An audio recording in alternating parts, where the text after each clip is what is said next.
series. I'm starting a new run.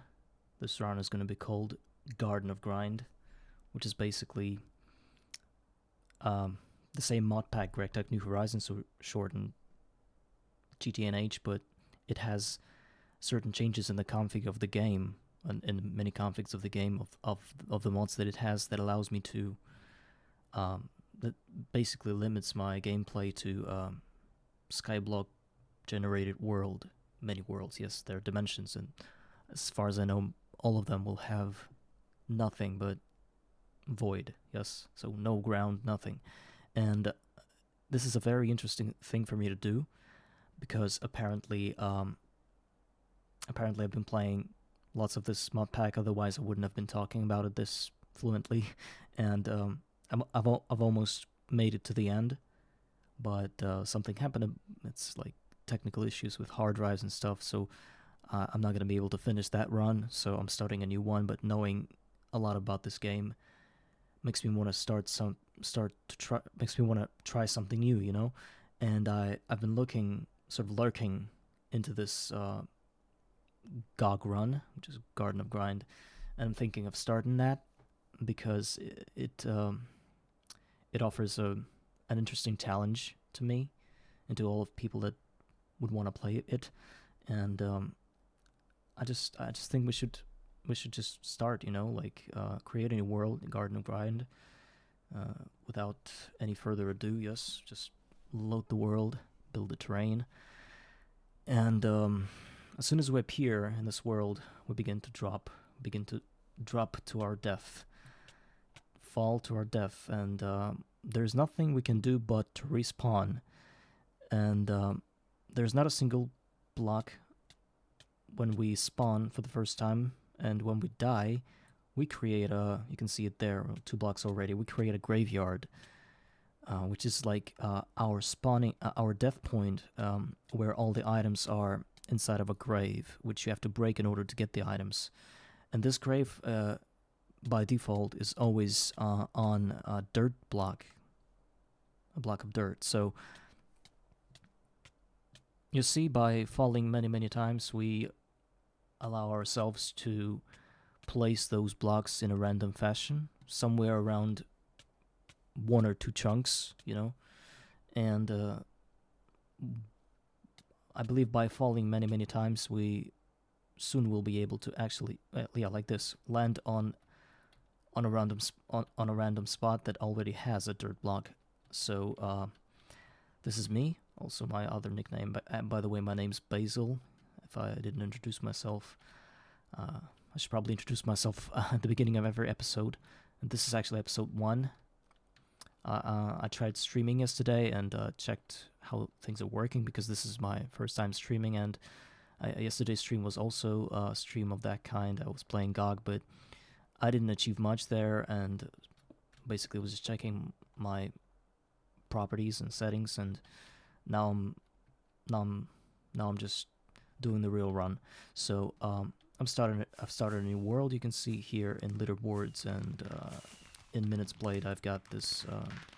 You've seen me create the world, so I really want to record the whole process of me playing through that game, And right now we don't have anything else to do but to fall, because I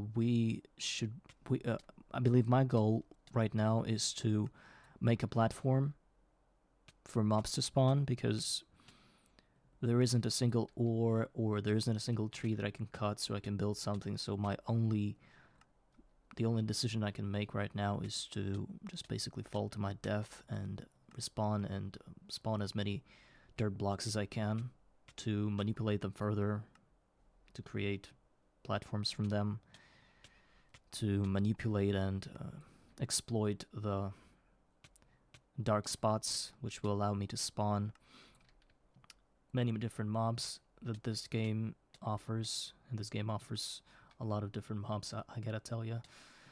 Different creepers with different enchantments and power-ups and all kinds of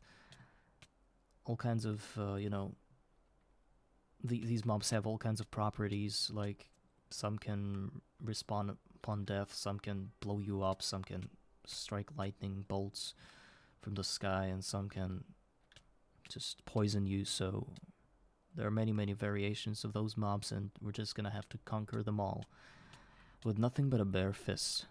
Because this game, again, as I've already told you, has nothing to offer at the beginning of it. But if we look closer to the contents of this game, Crack Deck New Horizons, especially for those that never played this game on its own without any skyblock twists, it is extremely encompassing. It contains over 300 mods, and there are very conveniently put together, so you will feel that you're playing a mod pack that allows you to progress through sort of like ages, starting from Stone Age, then you go to Steam Age, having all the steam machinery, then you move on to the Electricity Age, where you begin to have wires and electricity and voltages and so on, and then you move further up and up the ladder until you actually reach this interstellar cosmic level of Minecraft, of some sci-fi things that you can't even imagine. There'll be many interesting things here, and I'm really captured by the idea of playing this mod pack starting with nothing. So it's like the biggest challenge you can ever have. As to the settings themselves, many players play this Garden of Grind run differently, but there are certain common rules that you have to follow in order to make this run eligible. And one of those rules is to change your config into making every dimension have 0 blocks in it.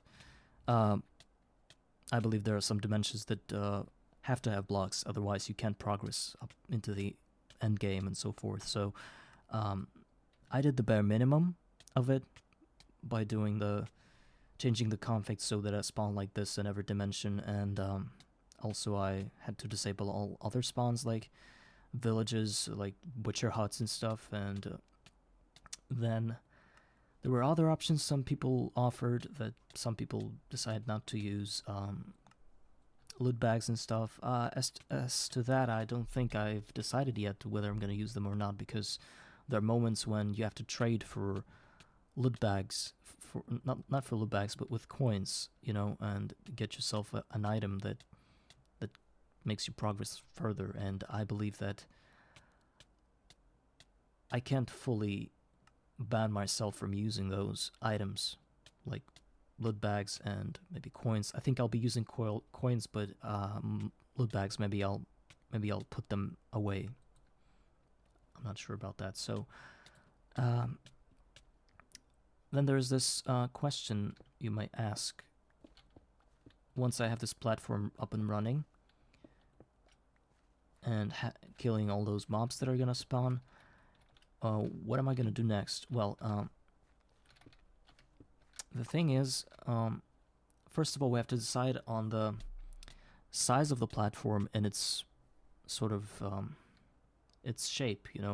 Last time I tried to build a platform 16 by 16, and it took me almost 2 hours of falling and continuous talking because I don't want this to be boring, but as you can see, it is extremely tedious to fall like this many times. So maybe I'll build this time I'll restrict myself to a strip of blocks, maybe 2 or 3 blocks wide, and then I'll build maybe a little bit of a wider platform at the end of that strip, where all the mobs will be spawning. I'll make up a roof or something. But building a narrow platform is very inefficient, because if you begin fighting a mob, it can actually push you off this bridge, and which is something you don't want to happen. Because once you fell from that platform, all the mobs that are on the platform there's like 100% chance that they respawn, not respawn, but despawn.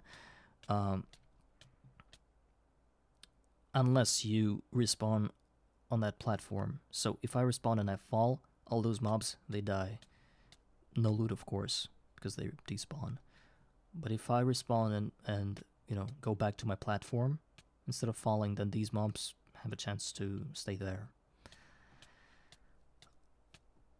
Also, there's this mechanic of magic bubble of protection, which appears and fades, as you can see in the chat right here. Yes, right there. And this allows us to be in relative safety the first few seconds when we stand and not move. But once you move or break something, the bubble will eventually fade, allowing all mobs to see you. But since, as long as your bubble is on you, they don't see you, they don't recognize you, they don't register you. Hence, during nighttime, they can actually spawn right in front of you. So this allows us to set up interesting situations where we sort of like order a mob. Well, not order, when we can roll mobs without having to constantly run back and forth those 24 blocks of spawn radius, which is very, very convenient. So, I've already died 58 times or something like that, so I believe I need the same amount. One more time. Yep.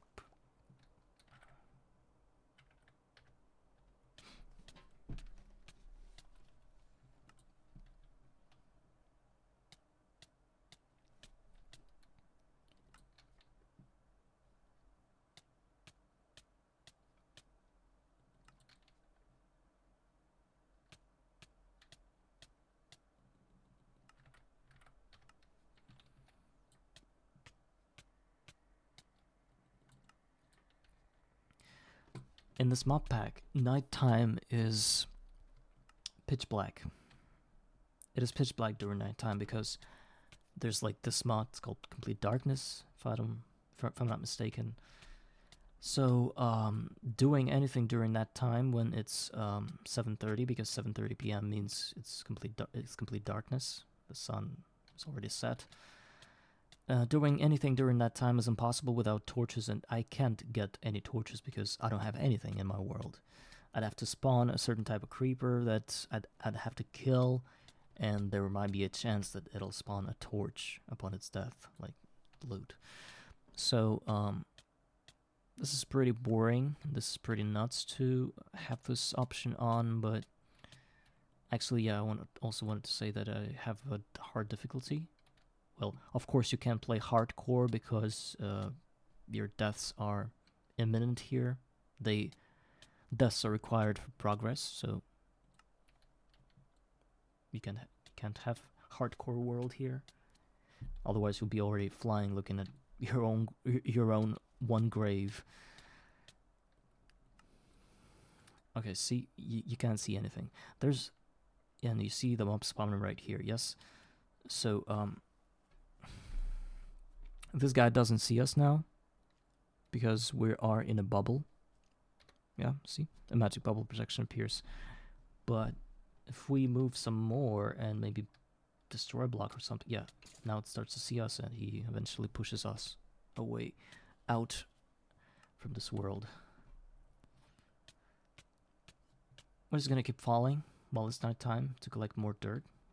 And then during the daytime we'll try to collect as much as we can, like literally collect it with our hands, which is a pretty intricate task to perform because dirt blocks are one level below us, and which means that when we break them, they're gonna, with 80% chance, they're just gonna fly and fall into the abyss, So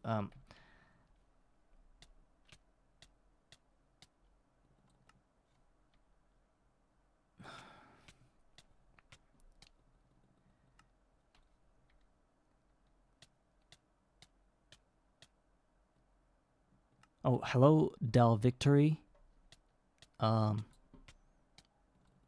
really glad you love this game, and I'm really glad you came here to say all that.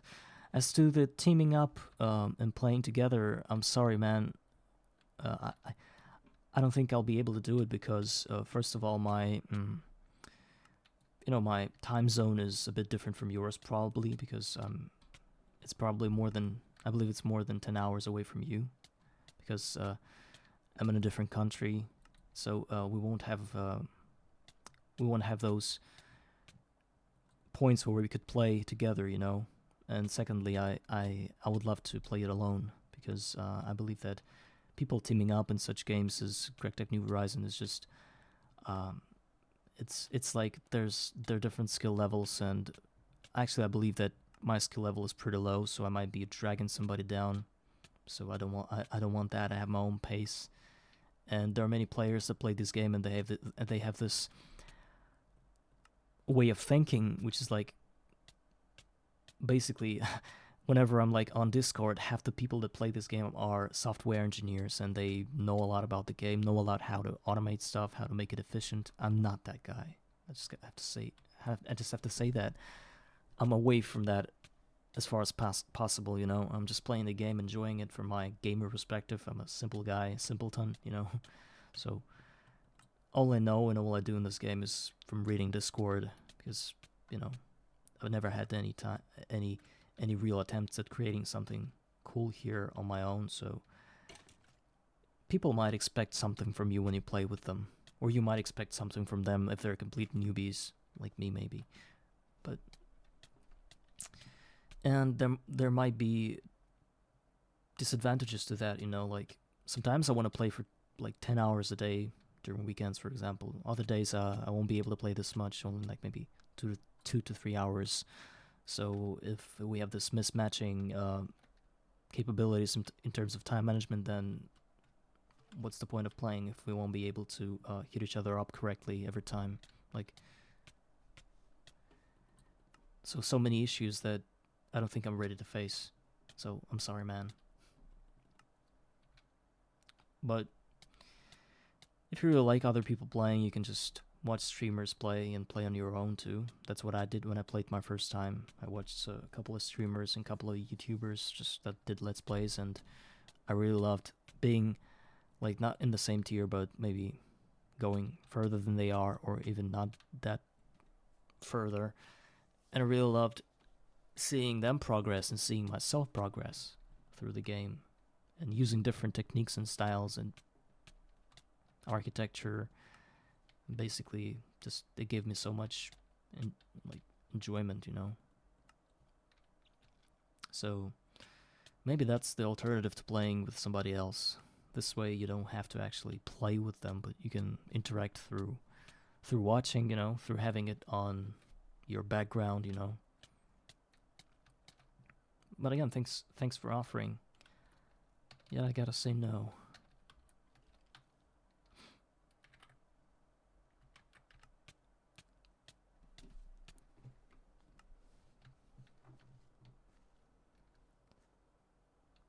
So man, if you don't mind, I can ask you a question. How long have you been playing this game?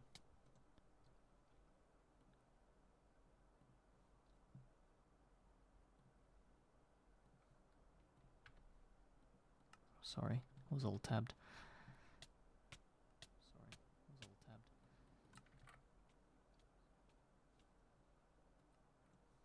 Oh, actually, I think the guy's out of here. So I'm talking to.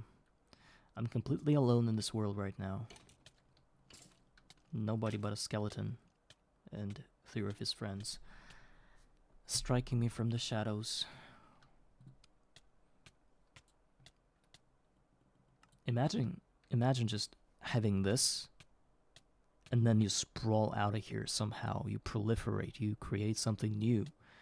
You begin to have buildings. You begin to have light in this world, which we can't even allow to have light in this world. We're not allowed to see anything in this world half the time, which is, it's crazy how little we're allowed. Oh, TTV Real XD, hi, or hey ya, as you said it. I don't have any Instagram or Discord as of now. I'm not. I've got a Discord channel, but it's not a channel. It's just my it's my profile, you know, there, like an account or something. So I don't have a Discord yet. Instagram too. I don't have them. So sorry to disappoint you, but I haven't set up my social media links yet, and just because I don't have them. Maybe later when I grow some following, if I can say so. If I see more of those requests, I'll create those Instagram thingies and Discord channels. But now I'm sorry, I don't have them. So enjoy the Twitch channel instead. So hey, have you ever played this game?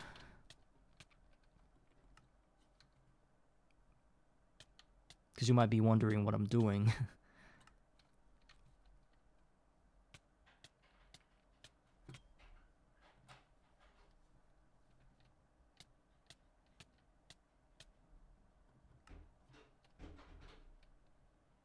Okay, now we keep falling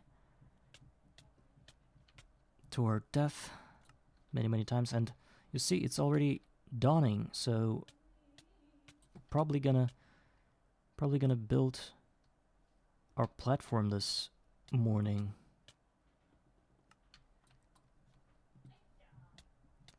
Yep.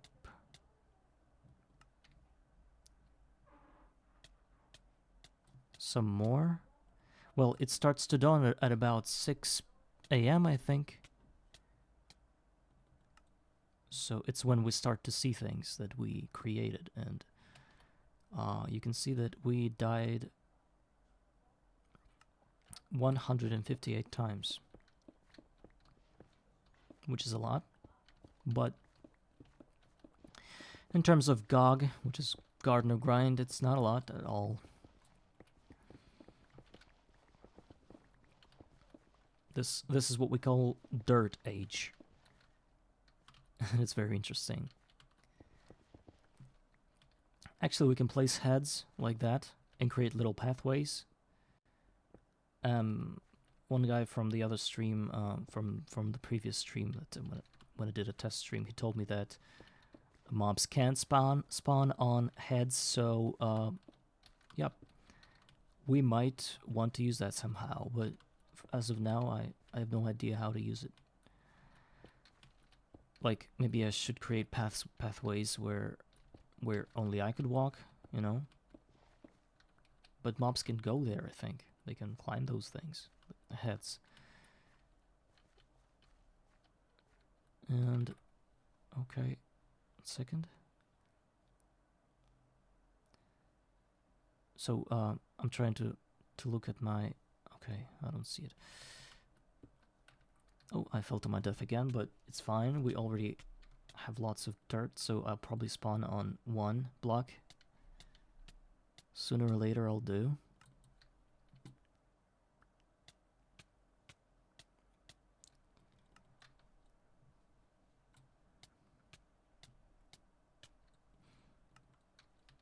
It looks so scattered, but in the middle it's pretty dense, you know, the dirt blocks. It's like, it's where we die, you know, like, it's our points of deaths, you know, so...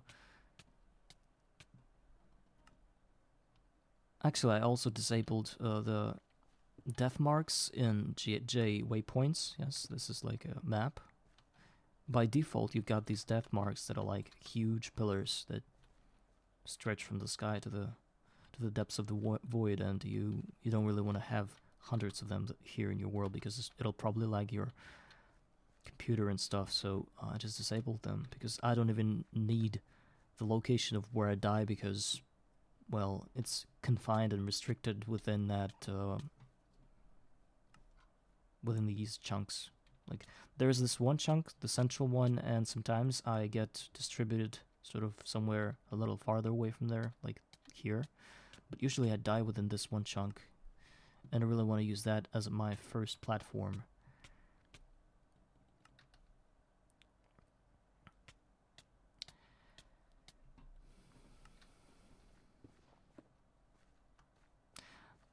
Usually, it's just my way of thinking that I have to go one block down in order to collect all these blocks safely. But now I'm thinking that I shouldn't do it. That I can just... Well, you know, I believe I have to do it. Because I realize that once I do a 1 block down build, then all my other deaths that spawn me on the platform 1 block below, these deaths will be 1 block above, which will allow me to just pick up dirt without any need of going down 1 block. I'll explain it to you visually, like in a visual way, because I believe my explaining might be a bit perplexed. Let's just fall a bit more and then grab that dirt that we collected. Maybe we'll find that grave somewhere, but even if we don't, I don't mind dying a few more times because this just means a lot more dirt, which is good, which is always good on during the dirt age. So basically, this is our only currency. This is the only thing we've got. It's like some tiers here, like in this quest book, which is a really huge quest book. I'm not just going to talk about it for now, but there are different tiers, like, and every tier has its own, like, has its own, like, leitmotif sort of resource material. Usually those are ingots. For example, in what?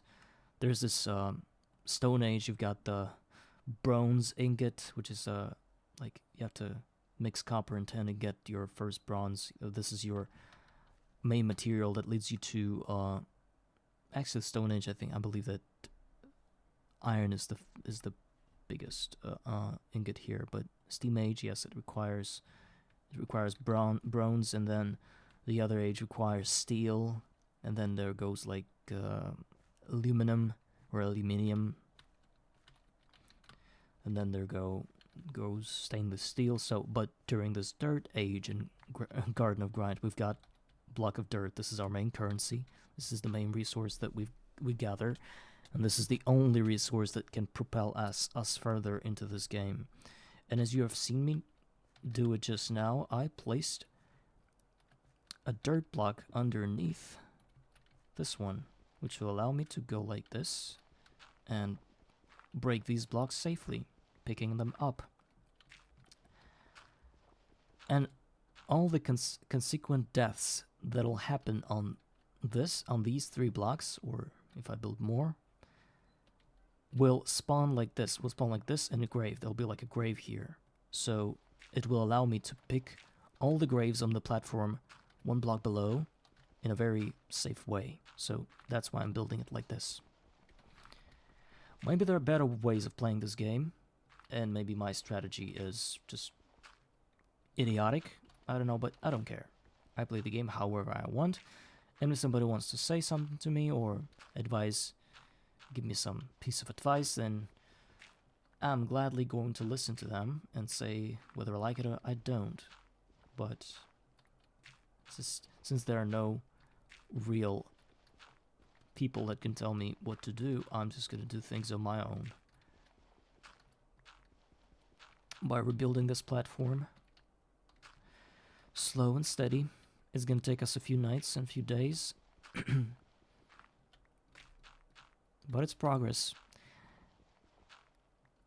It's not much, but it's honest work, as the meme goes, right? Oh, see, I dropped 2 blocks, which is really bad, but it's only 2 deaths. So...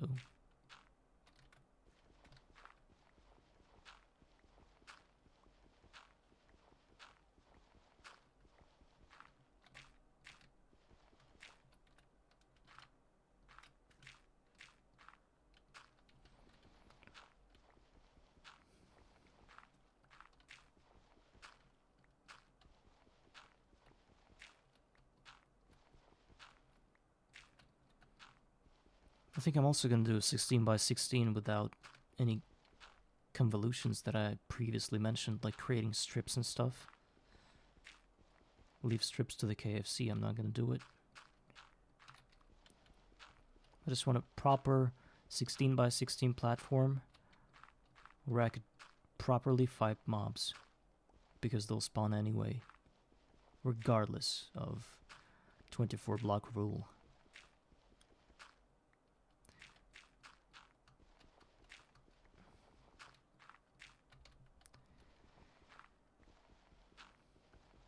I will let some blocks hover above there, like these ones. I'm not gonna reach for them because they're far away. I'll get to them a bit later when I have deaths here. I'm just gonna put them down, one block down, once I reach form. Now we're just gonna pick every dirt block that we can without going over the board.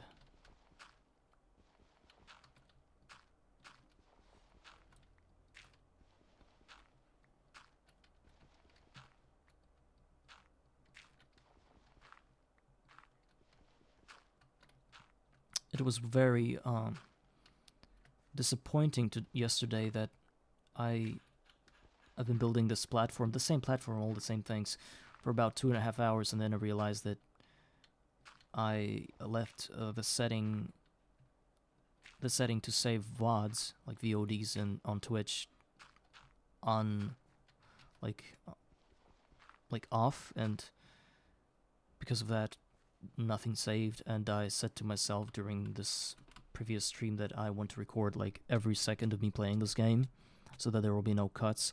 Well, maybe I'll make some cuts during those tiers when they're needed, like offline, like when you need to run the game like a server, because there'll be many automations that'll be running constantly 24/7, and that I won't be streaming because everybody knows that these things should work off screen, but I won't be doing any kind of cuts up until then, and I just want to capture the whole experience, however hard it is. And during my previous stream, my first stream, nothing saved, so I had to remake it. Now I'm in a new world. The previous one I deleted, just like that. Almost 3 hours of work was done for nothing, but I don't mind replaying it. I believe right now I did everything properly, so I will have a VOD on my YouTube channel. I'll maybe create like a thumbnail for it or something. Maybe I'll give it a different name. I'll investigate into how it can be done properly, and then you can watch all of it or some parts of it on my YouTube channel, which I'll also I should be able to link it below somewhere today, maybe after the stream ends. And this way you'll be able to watch my journey even if you don't get to see me streaming, which is fine and very convenient, I believe, because I've always wanted to stream this game, but it's just very hard for me to understand any kind of appeal to it when you don't record yourself do it. Because imagine watching like a handful of streams, like when you watch like 10 streams in a row, starting from 1, and then you stop watching for like 20 episodes, and then you go back and there's like the 30th episode, and you see the guy has already progressed so fast and so far that that you sort of lose interest because you don't understand what's going on your screen. And I don't want that. I want everything to be recorded so that you can hop back to a previous iteration or whatever, and see me play, see me go through every step. I know that it is very difficult to maintain and do, but I'm not promising anything. I might drop it one day, because you see, it's Greg Tech New Horizons. Everybody drops it once in every now and then. So, but I really want to do it, you know. Especially with all the experience that I've got from playing this game, because I played up until UMV level. I think I finished right before you have to build the IF Harmony. So I just looked at the recipe of it and was like, oh man, I'm done for now. But I also built a Scott Forge thingy, and I upgraded it a bit, so I'm pretty experienced, I would say. But does it make you experienced enough if you play through a game one time, and instead of many times? Like, okay, you you finish the game once, and you know how certain things are done during for example, Steam Age. But I believe that if you play this game 4 or 5 more times and end up at the end of Steam Age, you'll be more experienced than those that finish the game. Well, only considering the Steam Age itself. So, I believe I'm not a whole lot experienced because of I only played this game once. So there are many new tricks and tips that I can use, that I can learn. So it's going to be a challenging thing for me because we've been playing this mod pack for 2 years, almost 2 years, and there are many things that have changed since that time, since the beginning of my previous run. So I remember when I was playing, there used to be like a processing array thing that wasn't yet deprecated, and now I believe you can't actually even build it. It's and also some other things that were there. There were some bugs too. I don't remember the exact version I played, maybe 2.3 something, maybe 2.1. Sorry, don't remember, but it was a long time ago. And now we're almost at a point where we go to the version of 2.8, which has a lot of new different things. For example, the biggest thing that I wait for is this portable world editor thing that'll allow you to copy paste buildings, including, as far as I remember, including ME system cables. So very handy, because you had to use Schematica for all that, and it didn't allow you to copy paste different types of wires, which was very bad. So you had to resort to things like Loki Ring, which is like a mirroring tool for block placement. All of those were like bootleg options, so not really a choice now. So I'm really waiting for that 2.8 update, but it's gonna be at the end of this August, I believe. Maybe September. Maybe I'm completely mistaken, and it's gonna happen only by the end of this year. So I'm just gonna wait for it. And as to the Garden of Grind, I don't know if something will happen to that configuration.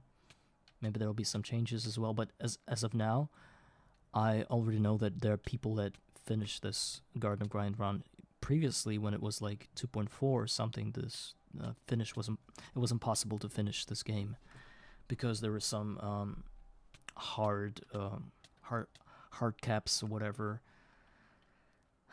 that didn't allow you to finish the game. But now Stargate is possible.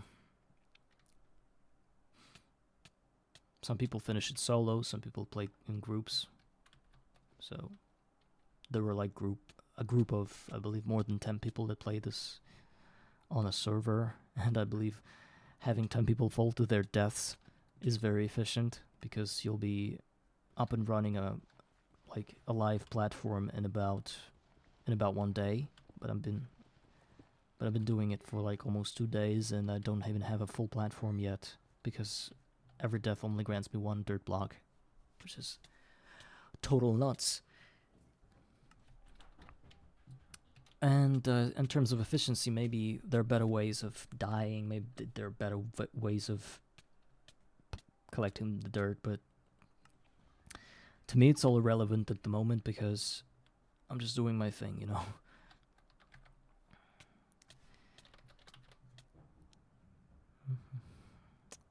I'll be occasionally checking my Twitch too, so that I can see if there's somebody on my channel right now watching me play this god-awful game in complete darkness. I set up that I can see the chat, and also made it that you can see the chat. But I can't really see any other things, like when somebody watches me or something. So I would have to check it from now and then. I believe I started to lose my voice from all this talking. But I'm just trying to be not silent because this game sucks.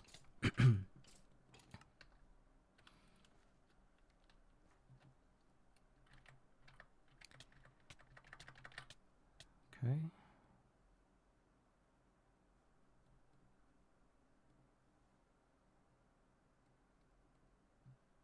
Yeah, there's just me, nobody else. Okay. Let's keep falling. Keep building. Once it's sun time. What can you say sun time? Once it's daytime, sorry. And some sort of minor dyslexia case. A fire skeleton up my ass case. I won't even be able to kill it because this just mauled me to death. So we've been playing for almost 40 minutes, and I believe at this rate we've almost done building our first platform, because all I have to do is just sort of concentrate all my deaths in one point by rebuilding the resetting the blocks. Once we have this platform, we'll be able to properly fight on it during nighttime, and maybe start building some kind of like a spawny thing, you know. How I want to do it is to build a long strip 1 by 1 block. Well, a strip can't be 1 by 1, it's like 1 block wide strip. Oh, wow, I've got a thread, look. Huh. So, as to any kinds of storage that we can have, there's just one. If you drop your item on the ground, it'll disappear in about 10-minute time mark. But if you press V on your keyboard, you get this option, which allows you to put items on the ground, and they won't disappear, which is very handy, especially during Dirt Age. So this is how we're going to store our items until we get chests, which require wood and many other things. You could also see me having like holding like a piece of a red thingy. It was human meat. It appears when somebody kills you on the ground, like any mob.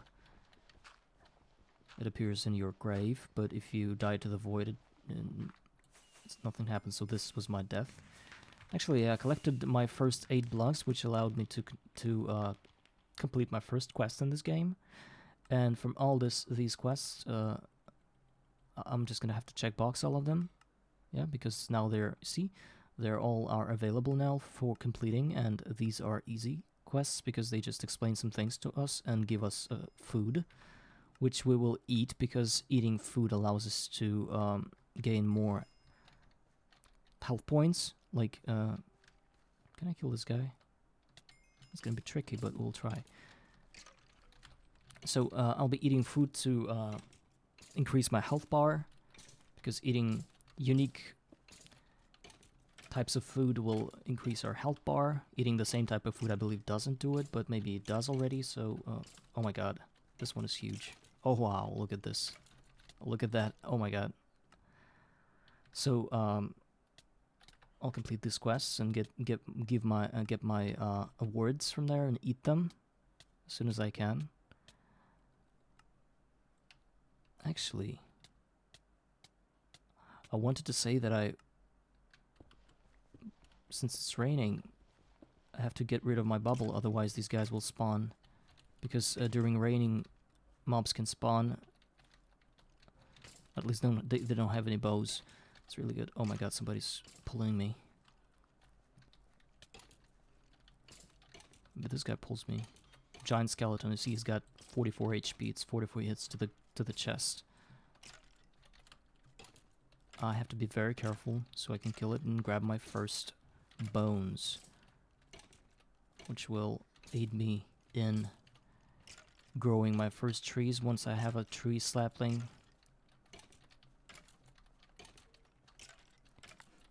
Hollinch, hi. You're hanging out on Discord, chatting and gaming post-kick stream. I don't think you're a real human being, so I would like to say no to your request. into your offer, because it sounds shady to join some discords and to chat about something I don't know anything about, because obviously you're not going to chat about this game, so you're probably a bot. Maybe I shouldn't even react to them. Okay, let's do what? Maybe we should go like this. Oh look, these are all my drops. I'm just gonna eat the food. You see those hearts? They appear when we eat something unique for the first time. And these allow us to gather different points for, hey, hello, how are you doing?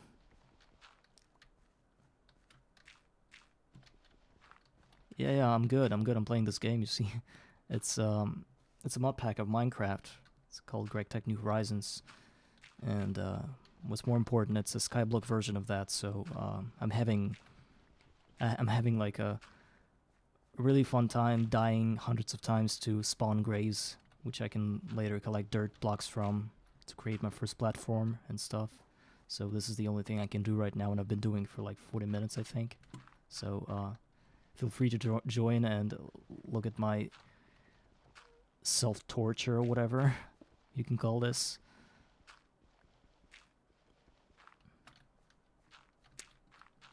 Have you ever played this type of mod pack, or let alone like maybe you played Minecraft? No, yes?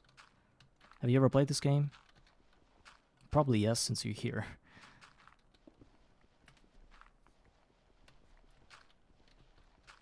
Luna Soul 23. It's a cool name. I was trying to register my own name, and I had to hit many different variations because I couldn't register the name. Everything was booked already. Yeah, I only played this game for now, but I believe I also want to play and stream some Dota. Like, it's the Defense of the Ancient. It's like LOL type of game, like League of Legends. So, but maybe some GTA 5 later. I don't know. But those are my plans for now. But mainly this game, I think.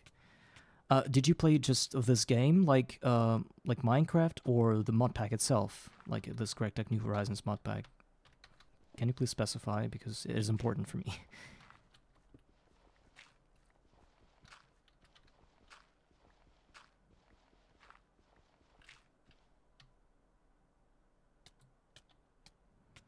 Not that I'm going to somehow change my behavior if you didn't play this mod pack, but there'll be things to talk about if you did.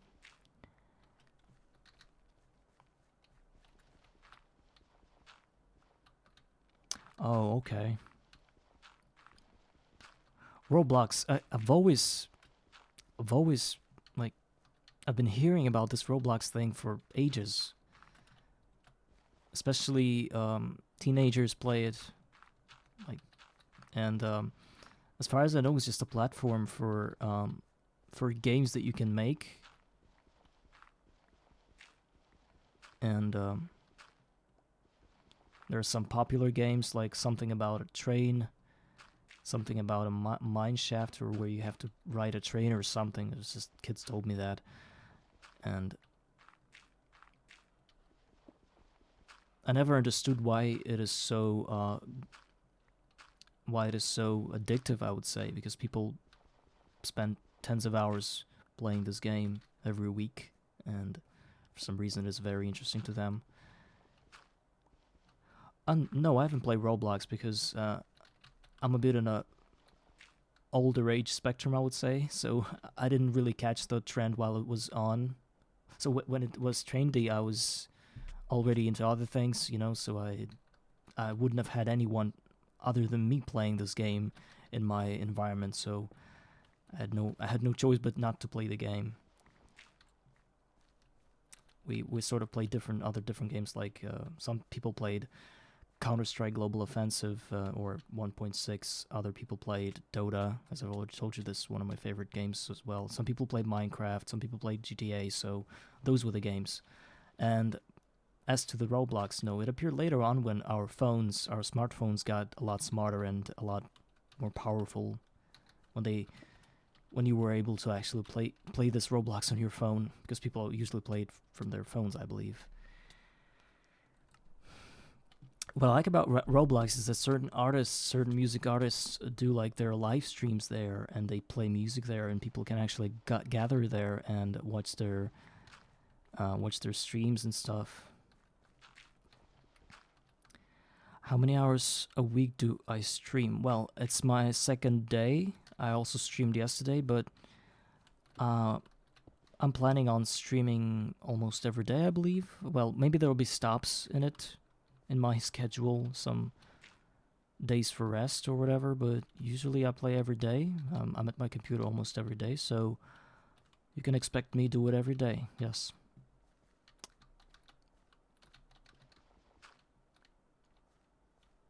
Oh, well, what, do you like this content? Would you like to continue watching what I do? Or is it just some kind of survey from Twitch that I fell into?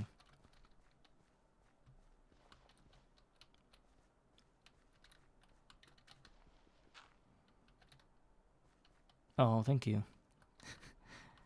I wouldn't actually believe that somebody would think that what I'm doing here is interesting. Well, some people say that there's also the streamer itself that might make it interesting, but as to the charisma itself, I don't believe I possess any.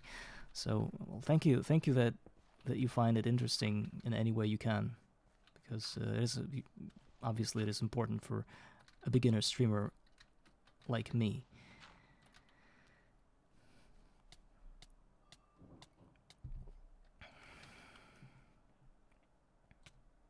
Well, this mod pack, this Minecraft, yeah, I'm playing survival. Yes, no hardcore mode, but just I'm playing on hard difficulty. But it's not a usual Minecraft. You might be a bit surprised with what is happening here, because it has over 300 mods, and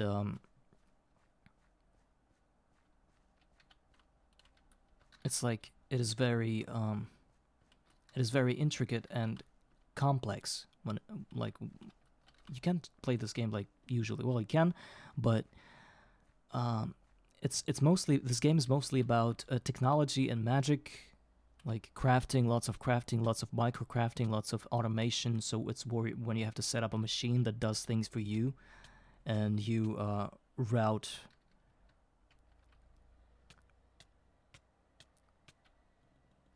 Well, if you want to stream mostly every day, why don't you upgrade your channel by making cool PFP and what is PFP and panels? I don't even know what that is. I'm sorry. I know P2P, what P2P is, but to PFP I don't know what that is. Sorry.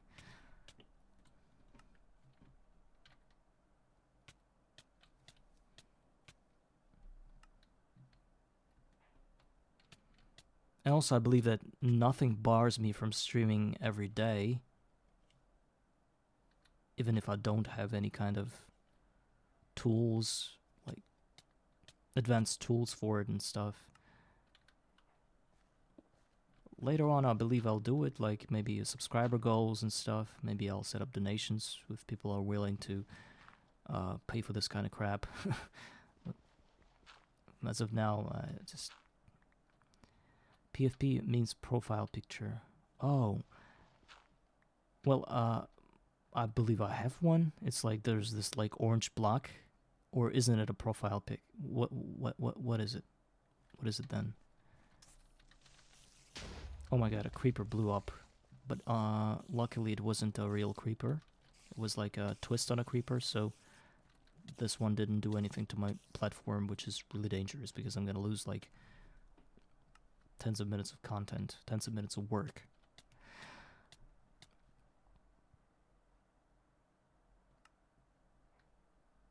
Okay, and maybe you mean like this upper thingy on my on my channel, Twitch channel, that sort of you have to put like a bigger picture there. But you should change it to something. Why do you think that my PFP is not cool? I mean, it is very. It should be like it shouldn't be objective. I think like there are many channels that choose like even some people choose like black screens for their PFP, and I believe it's their choice, nah?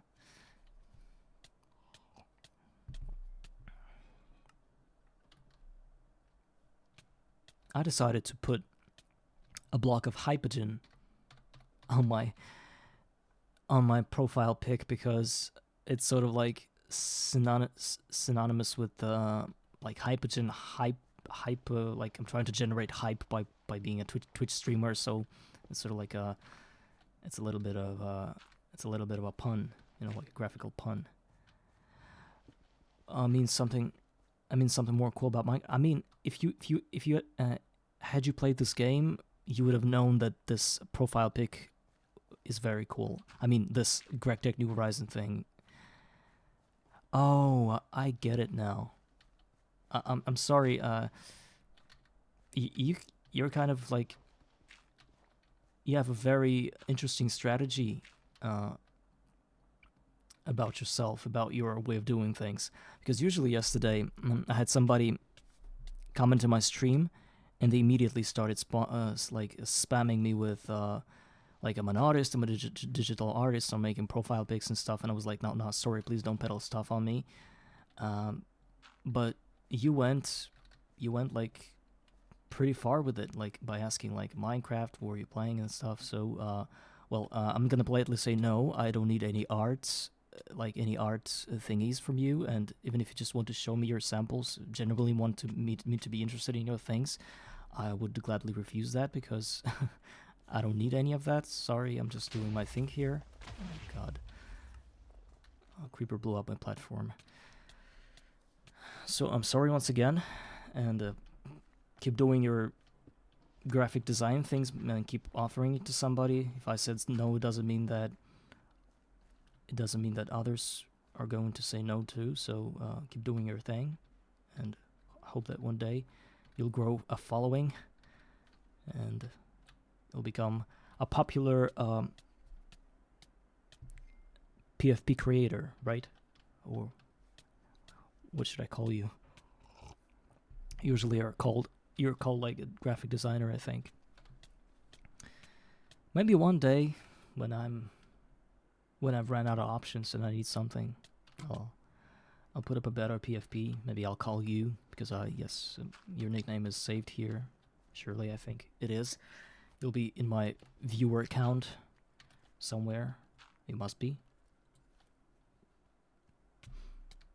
So yeah, if this is all you want, and well, thank you again for a nice chat, and I don't mean to hold you here any longer than you should be here. So yeah, because as I've already told you, this game is really specific, so not really interesting to watch for people that don't know what it is.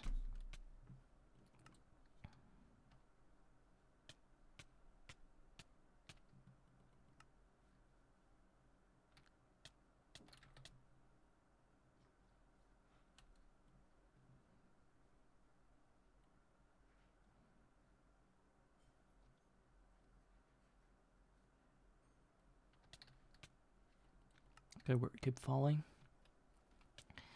Keep falling and warding off chatbots and people that want to sell me stuff, hoping for like a more genuine connection. But as a first-time streamer, it's like a dream to me. But I'm fine with it. I'm just recording myself playing, so no worries if I don't get any viewers even in a year of doing it. But I'm always glad that somebody's watching me and maybe even contributing to my playthrough somehow. It's very cool. Have you seen this drop that I've just picked up, which is like a ball of something, and even gave me a quest completion upon picking it up? I'll show. Look this thing. Lightning Summoner. I believe it just summons a lightning, which will actually allow me to burn things if I really need to, like. But I don't know what I need it for.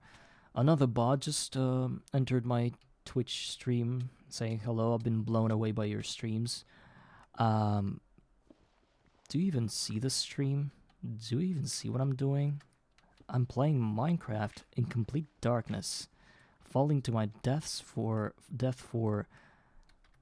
308th time, and you're saying, and I'm speaking this monotonous language. I mean, speaking this language monotonously in a very, very interesting and fast way, and this doesn't really correlate with any kind of positivity and energy, I would say. It's just that I'm trying to find words that would engage the audience, but it doesn't mean that I've got the energy. And you're like a bot that just got the script set up that says that I've got the energy. What if there was somebody that would be like having low energy on purpose, like, and you send this bot to me that says that, and we'll be like laughing our asses off because bots are so stupid. But again, it's like it's not like I'm explaining this to you. I'm mostly like speaking to myself, not to feel bored. And they just send those things to hundreds of new streamers that appear every 5 minutes, I believe. So even if it doesn't hit like 95 of them, but 5 of them begin to communicate with them, like I did with this guy that offered graphical design services, then it's fine. Then it means that they achieved their goal of somebody even thinking about their offers, you know. And maybe there's one out of 100 that actually falls through it and does it, you know. And it's sad that this world is built in such a way, and I believe that a real human being that does this streaming, that does the talking, that does this thinking, and that genuinely shows you the gameplay or any other type of content is very valuable in our world that becomes this robotic and this heartless and soulless, you know. And that's why I like it.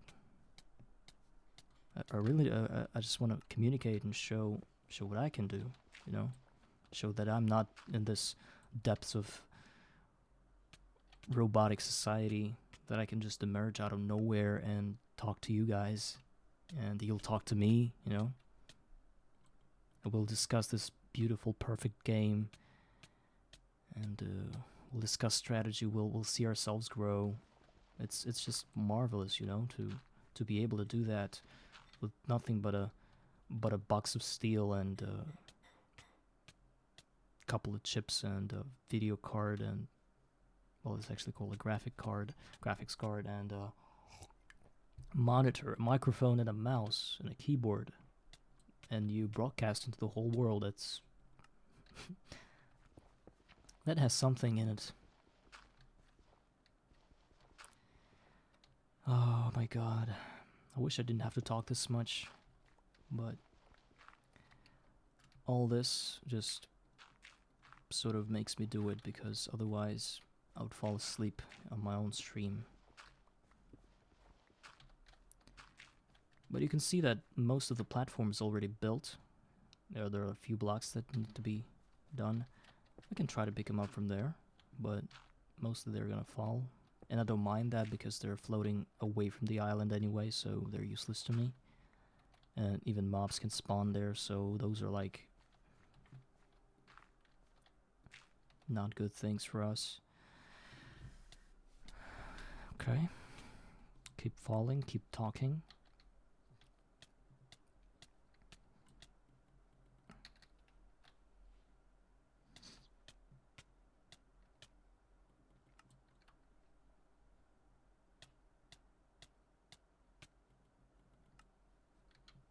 Actually, I also had problems with stream quality, and I only could find in OBS that I can set up my FPS count to 60, which I did, so that now it is 60 FPS, 720 pixels, but I can't get 1080 because I don't know where to look for it. I know that my monitor is 1080, so I think I should be able to find it somehow. But now I can only have like 720. So guys, I'm sorry if you have to watch this in a lower quality than usual, because now I think most of the streamers do make a better quality videos and content, and I'm not that, sorry. But I'm playing Minecraft. Do I actually need a better graphics for that? I mean, it's Minecraft, it's all QB anyway. Well, actually, once I decided to download, it's not like a shader pack, it's called like a resource pack in Minecraft that actually has 8-bit blocks. So only 8 colors are possible in every block or something like that. And have you ever seen an 8-bit Minecraft? It's like because you're thinking that, okay, this is 8-bit, this is like this redux version of real world where every block is extremely pixelated and everything like that. But if you ever see like a real 8-bit drawings, and you'll realize that this is actually almost IRL, almost real life beauty, in almost in its full quality as it is intended in the world. So if you're ever confused by the graphics of this game, just try to play some games that have 8-bit graphics, or graphics of the same kind, such as Dwarf Fortress, for example. It's like a RTS game as far as I know, and it has this very cool graphics, which I believe only 1% of gamers would even want to look at for like 10 seconds, and the other 95% of that 1% will just drop the game afterwards, because the graphics are like not 8-bit, but they're very, very special, I would say. So the platform is almost built, close to finishing it, and it is a... oh wait.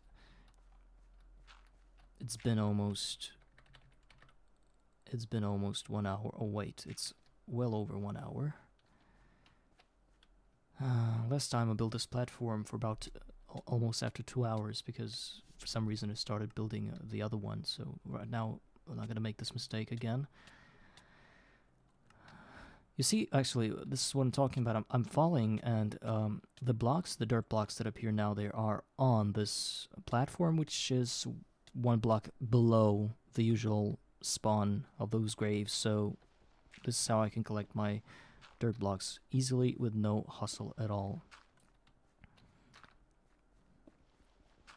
And by doing it in such a way that I drop below the platform, I'm allowing myself to order a place where I want these blocks to spawn, you know? So I'm just falling from the platform and then carefully pointing my character toward the platform. And these are my deaths right here. This is where I fell. Like a corresponding spot. Okay.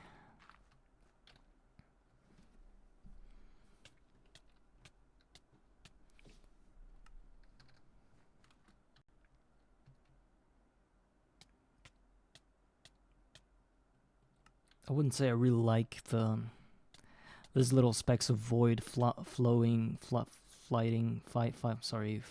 all over me, and well, hovering above me. It's like a volcano erupted, and afterwards you have this ashes in the sky, in the air everywhere. So I don't really like that. It is like very well. It has some charm to it, but I'm not that kind of guy to enjoy that kind of charm. But it is what it is. I didn't have much choice. Maybe later when I'm not required to die anymore, I'll move this platform up. And even if I wanted to do it now, and I could do it theoretically, of course, I could create a stairwell to heaven. You know, I would still need to be here because falling for 2 more seconds is actually, or even 3 more seconds is actually detrimental to my run because it'll take so much time to continue generating those dirt blocks. And you've seen me just now dropping my book. It is a quest book. And by pressing, well, it was a quest book, and by pressing left click on it, right click on it, I would simply open this quest book, which I can open through a tilde button, right? I believe that's the way it's called. It's like a little wavy thing, a symbol. Okay, so the platform is done. We have spent 351 deaths to create the platform. Well, it could have been less if we didn't miss all the jumps that I'll have to now destroy. And now I'm going to pick up a spot, like a central spot of this chunk. I believe 1, 3, 6, 7, 3, 6, 7, 8. So, this spot will be 2 blocks wide. So to make it like more symmetrical, and I'll create a little bridge to like the length of one chunk. So 16 by 2 is 32 more deaths, and it actually was supposed to be there, the other side. And then I'll be standing there, bypassing my 24 block radius spawn thingy, and this will allow me to spawn mobs during daytime if I have any type of black spots here. So I will have to create like a hut here, maybe a little house of sorts, and there I would harbor my mobs. I will make them spawn there, and they'll kill them through a 1 block window. So this is my plan for now, and it's gonna take some more time, but eventually I'll be there. So bear with me for some more. I believe there won't be a single person on Earth ever that is gonna watch the whole stream, or that is gonna watch the whole VOD of this thing.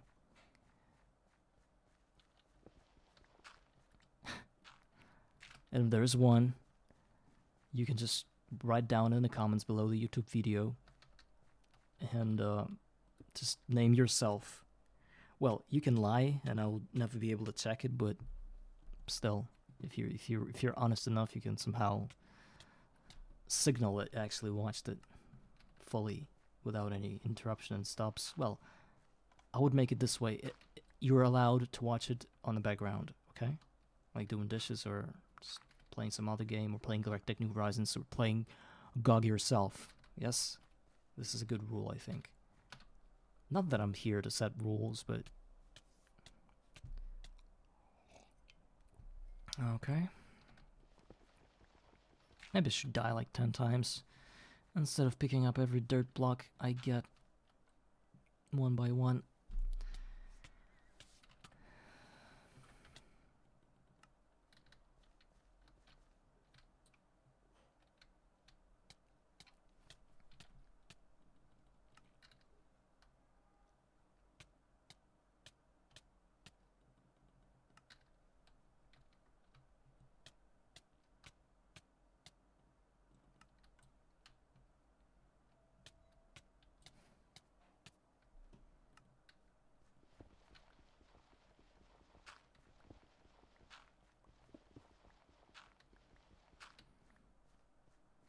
This web is important. Once I have sword, I can just destroy it and get my item.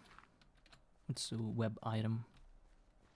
By destroying it with a fist, I don't get anything, so I'm not gonna be doing that. But I believe it's gonna be destroyed anyway before I get the sword, simply because there will be such chaos happening on this platform that I think it's gonna be blown to smithereens anyway.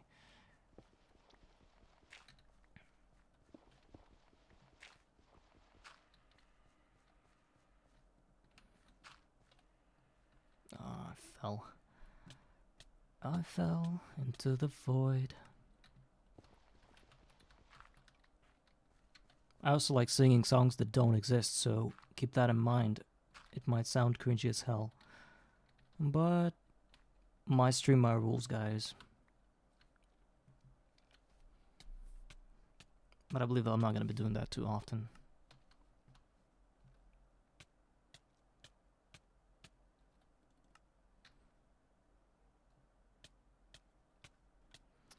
So next night, well, this night that's coming, that's gonna be here very soon. I'll be, well, wait, let's me, I'll be doing what? I'll be trying to fight some mobs on this platform by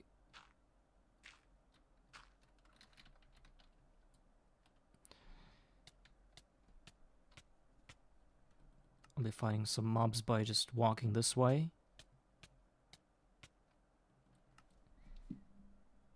And then hoping that they'll spawn during nighttime, because spawn restrictions will be lifted off.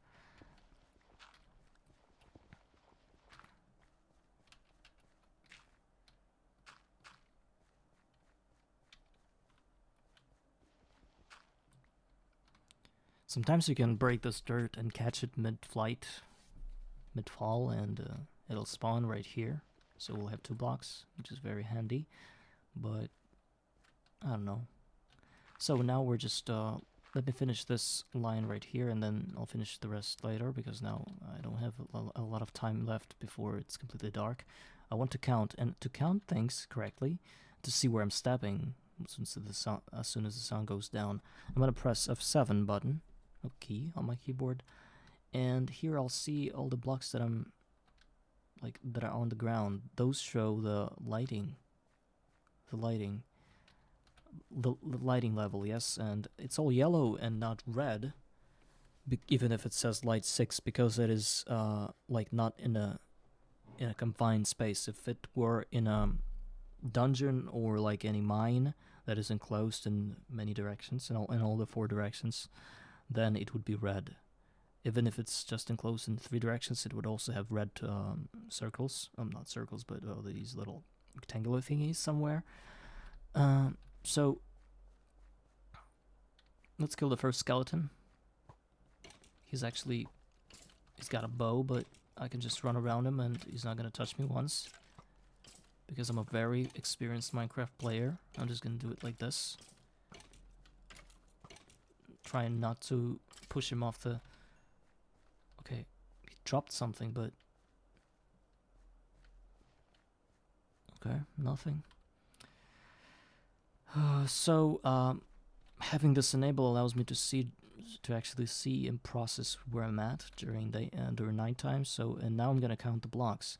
So 16, 17, 18, 19, 20, 21, 22, 23, 24, 25, 26, 20. So right here, somewhere in the middle of this chunk, I've got a zone, like an area where the spawn is enabled during nighttime right now. So if I'm just here, mobs are gonna spawn there. Like, you see this little spider just spawned. So I'm just gonna kill it. It's a tough spider. You see, it has a lot of HP, and I can't even kill it. So I'm just gonna I'm just gonna die and have my grave here, which grants me dirt, and I'm just gonna aggro him some more and die again, because this is free dirt with less time spent. And now that I fall away from this thingy, I can just go back to it by creating 1 more dirt. Okay.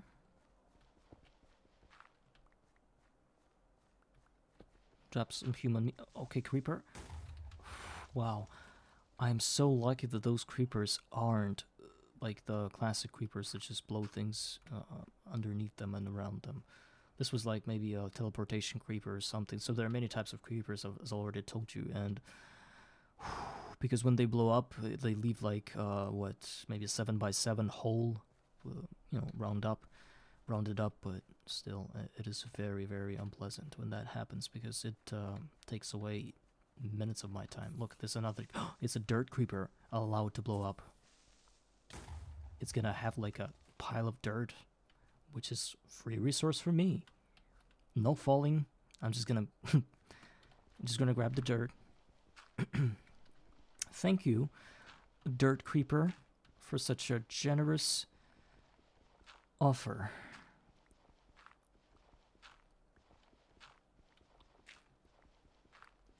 I'm just gonna dig it all up. It's gonna have about 40 dirt, I think. So there's also this type of creeper called drowning or drowned creeper, which spawns like a bubble of water encased in cobblestone around upon itself blowing up. So this will allow me to have free cobblestone, and there will be silverfish in this cobblestone because this somehow scripted this way, and silverfish will have silver, so there are a few resources I can get from there. Hello mate, love your stream and would like to be a fan and a friend. Add me up on Discord. Username is VibeZone1. VibeZone1, I'm sorry. I'm not gonna add your Discord because I don't know what are you doing that for? Why do you need random friends from somewhere? A guy you don't even know. Why do you want him to be your friend? That's just crazy to me. I don't know nothing about you.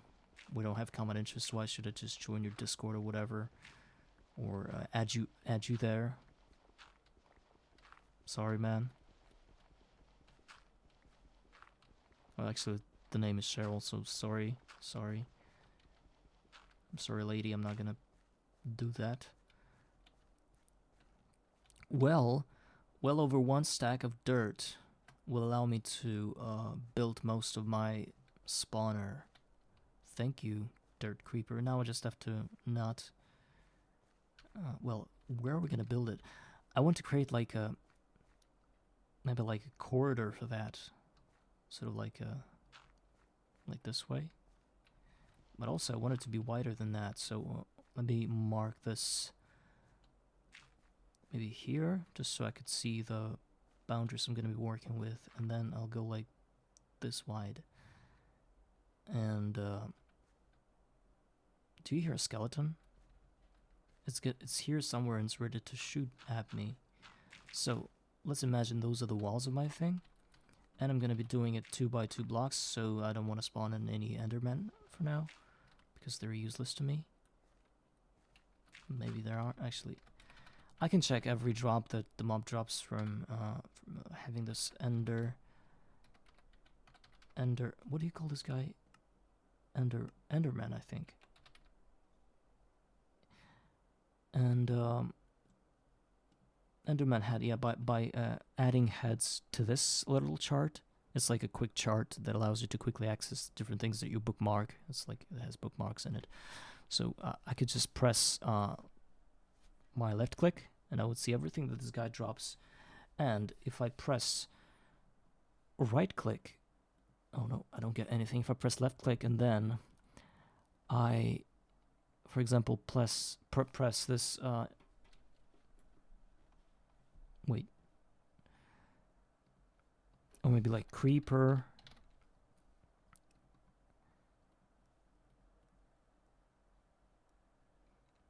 No, the thing is that if I go and work with creeper, it can show me all 22 types of creepers. And each and every one of them drops different things. Like some of them drop emerald fragments, only with capitalist enchantment. So some of them are really useful, like this one. Look, it's got gravel, and it actually spawns like a pile of gravel in its own death. So it's like the dirt creeper, the same thing. This one spawns slime ball. This one spawns redstone, and this one spawns gold nuggets, so very useful for creating a first gold apple, which will then lead me to some traders later on. Fire creeper gives us coal. This one gives us an ender pearl. This one, the drowning creeper that I told you about, actually drops a bucket, a real iron bucket, which we can actually later on smelt into 3 iron bars, which is probably the main source of iron in the beginning, at the beginning of this game, because there are no ores, there's nothing. I'm not really sure that this is the way, but I feel like it is from where I stand. Now there's dirt creeper that could have dropped bread, but it didn't.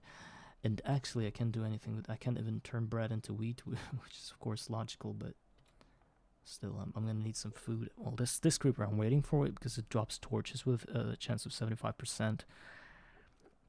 Then the armor creeper that drops leather, which will be extremely useful as well to create for our first bed to skip nights. Then again, this nitro creeper, this can spawn only in nether. This is an evolved fire creeper. Evolved creepers spawn only in space, as far as I know, because they even have this. Oh my god. Shoot. While I was speaking to you, a creeper crept and blew up my. Well, I've got most of the dirt here. Of course, it is very bad because I'll spend a lot of the resources to cover up this hole. So, God giveth, God taketh away. But at least I didn't lose any right now. So let's just. Oh my god, this is so painful. Why did I? Oh my god, so bad. It's gonna. Oh my god. Oh my god. I spent almost all of my dirt on that, on the hole that shouldn't have happened.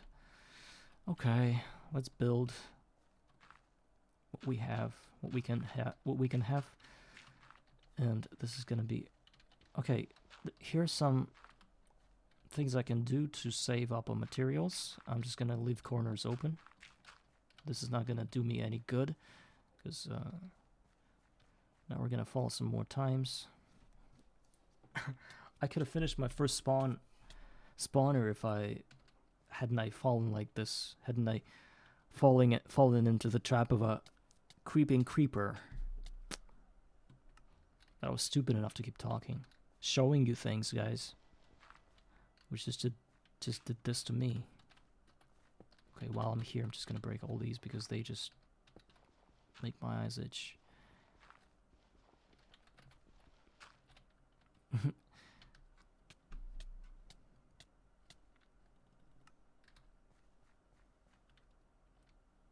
This web, maybe I should destroy it.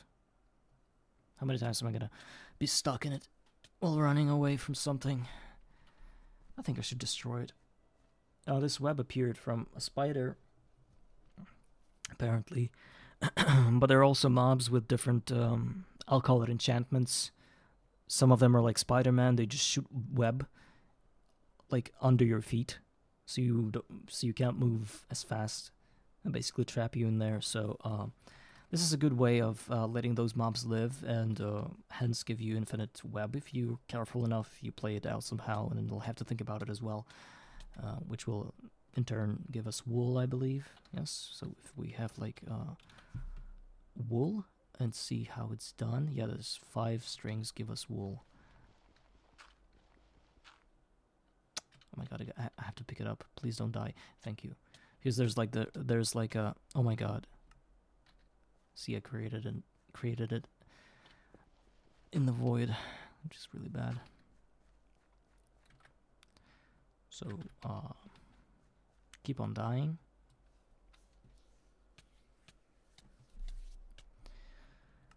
Hit respawn, die, hit respawn, die. I have to break it like this and pick it up later. Otherwise I'm losing it.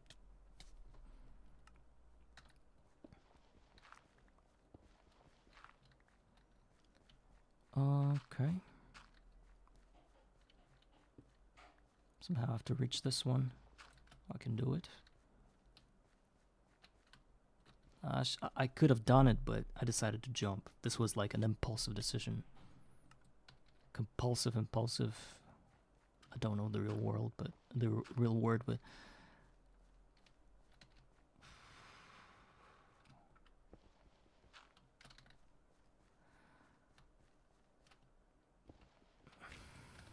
There's one more block that drives me mad, and I really want to destroy it, but I don't have the block to reach for it. So I'm just gonna steal this one and do it like this.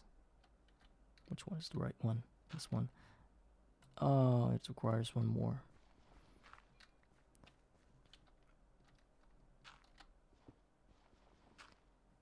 And then I'm gonna destroy these. Okay, this one is picked up. And this one I catch. And then I'm gonna go for that one as well.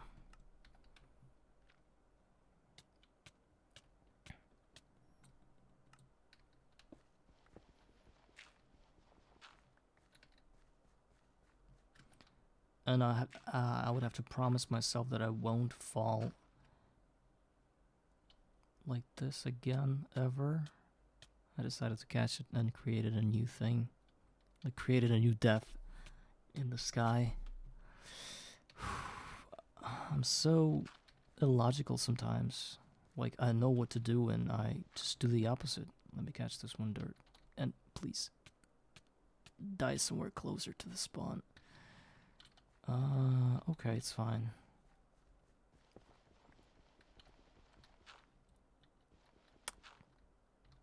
I'm not gonna retrieve it. Let it die. Okay.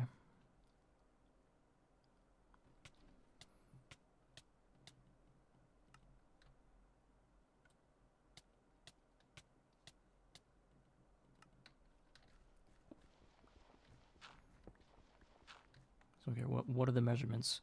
3 blocks away from the corner of it. So one and one more.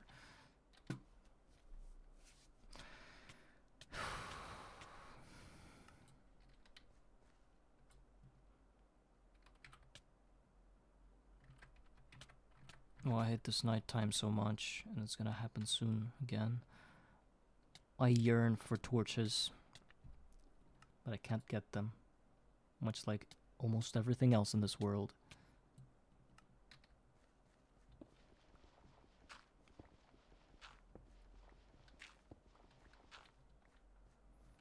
Wait, yes, the 4th one.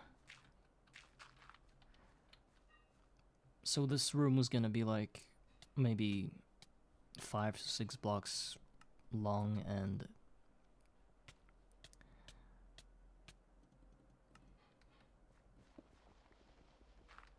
this way. Going this way. Oh my god, that dirt creeper was like a godsend thing, and I blew it all up. It's important in life to recognize when you've been given something really important and for free. And it is very important to keep it, not to lose it all like that. I knew that somebody could have crept up to me, and kill me like that, but I didn't even think that it could be a creeper that actually blew up my platform.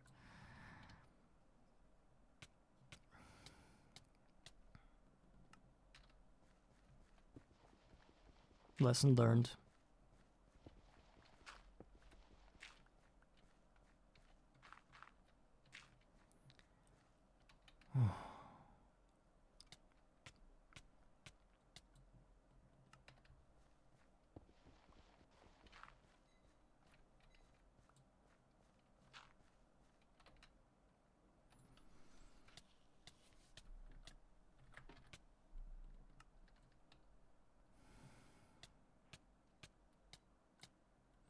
I have to keep in mind that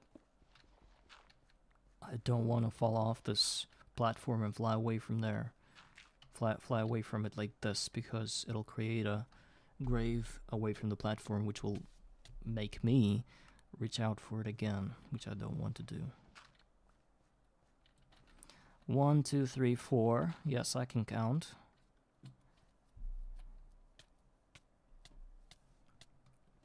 Obviously, if I could really count like a normal human being, I would probably count 20 deaths and say that this mod pack is not worth the time, and I would just exit the game. But apparently, my counting abilities stop at somewhere around 5 maybe, or 6, because maybe it's some kind of disorder, mental disorder that I've got that allows me to actually see meaning in all of that. I would say there's a lot of like some kind of chasing in it. Like, I feel something like I'm playing a game where I can become something, like powerful enough, strong enough, build a strong enough base to withstand everything that this world has to offer, and it drives me to continue playing the game. So it's like I don't know, it's like something that just makes you go, you know? That's why I like video games. Not many things in life can actually make you feel this way. Well, maybe I'm deaded this way. Maybe I've been playing for too long and I don't really see the real life mundane things as attractive. I try to, but video games is eventually something that I come back to, regardless of how my life is.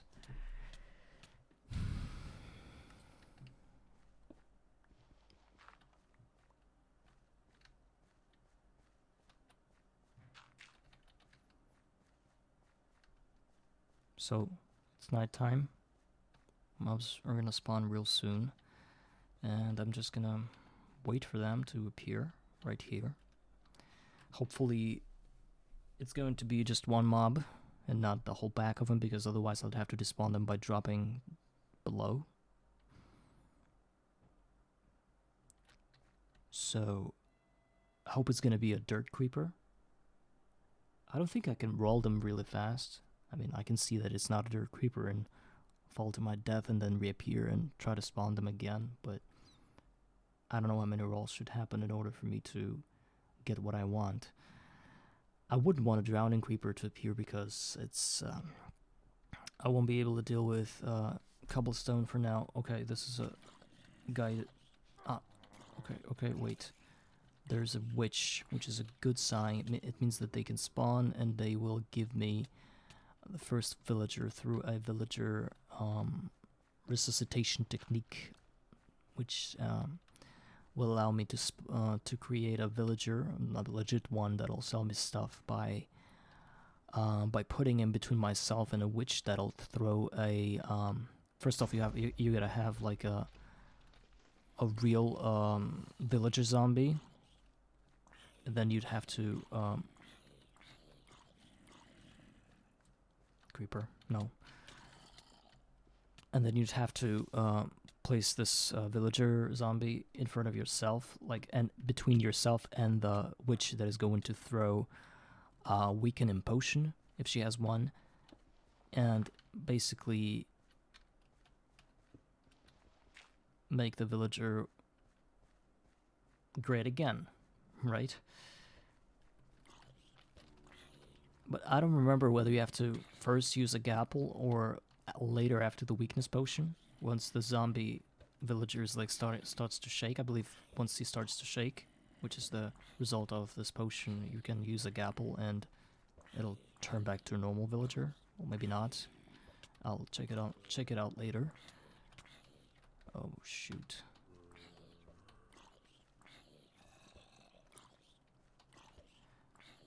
Maybe I can kill this one. It's like a normal, ordinary zombie. Doesn't really do anything but trying to walk somewhere into my direction. I've got a zombie brain which I can eat, and I can also eat a rotten flesh thingy. And this way I allow myself to have more hearts once I eat some more food that might drop from those little guys. Okay. Keep dropping, keep spawning mobs. Ellis Perry, hello, hello, hi. Oh, it is an interesting question. I'm fine, thank you. I'm playing this game, you see, called Minecraft. Well, you don't really see that it's Minecraft right now, but uh, well, I see your messages. Yes, I set up some like little chat thingy that allows me to see messages that are a cat that are being sent. So yes, I can see you, and you probably can see yourself. I also put up a message bar for all people that want to see other messages. So, what's up? How are you doing? You already answered me. You're pretty cool as well. So, enjoy the stream.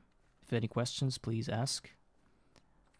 And I hope you're not one of those guys that are selling me their digital artist services or any kinds of that thing, because I don't know. I'm too early into all this to actually need any of that. So if you're about this and nothing else, so I don't want to hold you here, and I've got nothing to offer.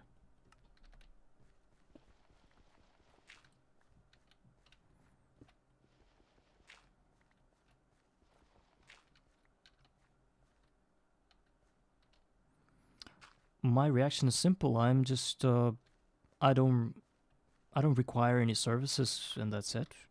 You could be here however many hours you want or minutes you want, but I'm not gonna I'm not gonna say yes to any of your offers because I'm just starting out and I don't really understand a lot of things. So to me, it's all futile, you know.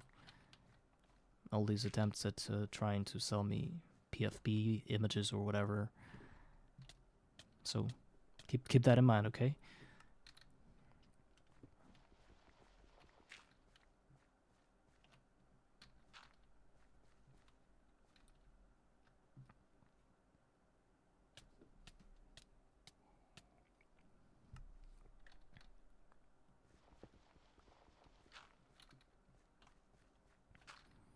Actually, since you're still here, or actually you're not here.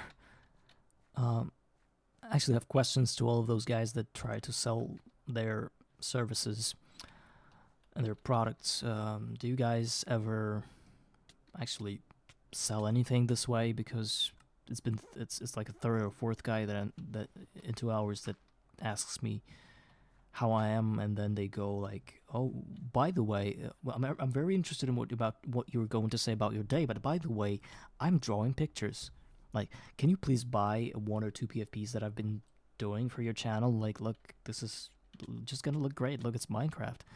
I mean, I've got a like a for genuine people that play genuine Greg New Horizons. Look, I've got a profile with like a hypogen icon. I think it's the coolest thing ever. And these guys say like, "Oh, you should have used something more like fitted to this kind of game." Like, there's nothing more fitted than a hypogen bar on a stream that is hypeless.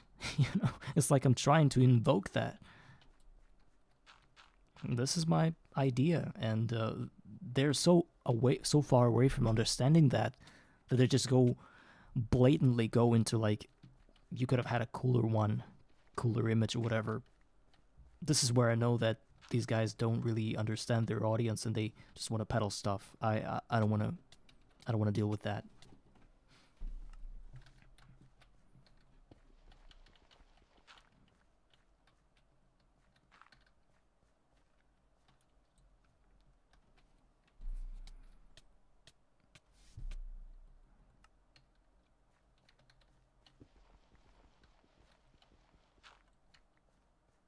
I'm slowly building up a roof here, so I could have a confined space. Then I'll have to build a last enclosing wall, and then I'll have myself a real spawner that'll work even during daytime. I'm just gonna need a few more blocks and realistically a creeper. Maybe actually wait. It's almost daytime. I should probably stand there and try to spawn as many creepers, not creepers, as many zombies as possible, so that maybe skeletons too, so that they can burn when it's daytime, which is going to happen in about a minute, so I'm just going to give them some time. Bestviewersandstreamboo.com. Remove the space. Um, it's one of those bots that allow me to that want me to like buy viewers or something. Heck, I don't need any viewers that don't want to watch the content. Like if it's just numbers, yeah, it might propel my channel to be more visible for people that play this game, but I want it to be natural, so no. I will tell you no. And it feels like I'm experiencing... No, it's fine. I almost thought it was like a blood moon, but I believe it can't happen that early in the game. And especially in such a condition as ours. Okay, there's many more deaths to come.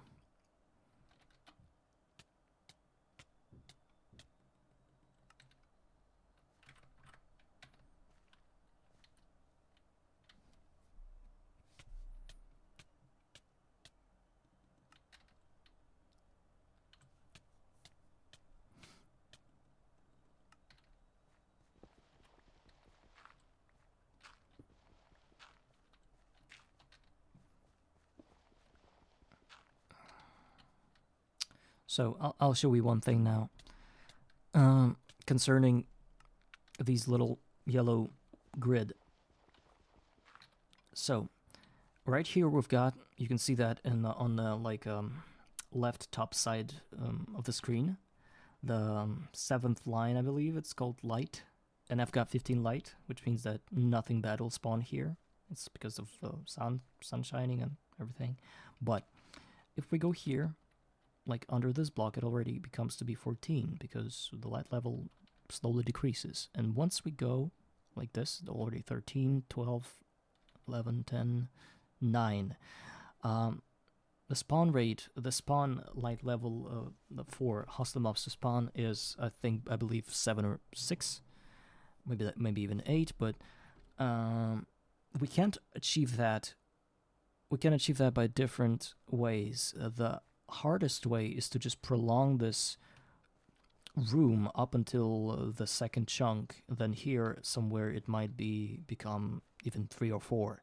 But the better way to do it is to just enclose it and like make it like a dark room, and then I will have mobs spawn there, and then I can just open up one block and kill them with my fist, or maybe even create some hassle with mobs killing each other, and maybe then killing off the last one standing and then picking up their loot. This is my plan. I'm not gonna have them... I don't really want to fight them openly, because you've seen how dangerous they are. They just push me away from the platform, they blow things up. So this way I have a contained and control, I can contain and control the whole situation, and it is very positive for me.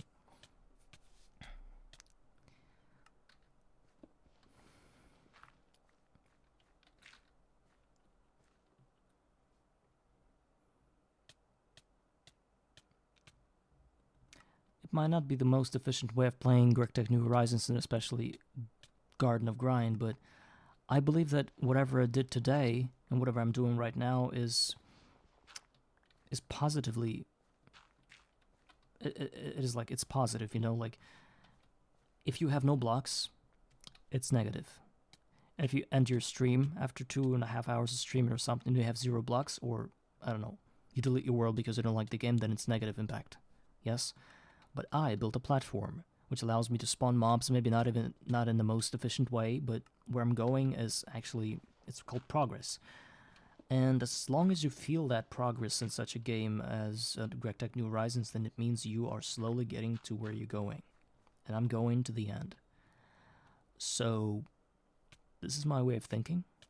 And I believe there might be streams or days where I would come in, try to do something and blow up my whole base because I connected the wires in the wrong way, and then I would just off the stream. This would be a negative impact stream. Yes, that's right. But there are always there are always backups, you know, and I'm not restraining myself from having them because there are many bugs in this game. Well, not many, but some bugs don't allow you to continue playing the game the same way. Like, for example, there can be a bug that, for example, you have a very unique item that you can't lose, and you don't mean to lose it, but then somehow you drop it and it just disappears from your inventory. Or sometimes when you swap your armor or take it off or something, sometimes it just disappears, or something happens to it and it bugs and lags and begins to be corrupted, and that this time you have nothing else to do but to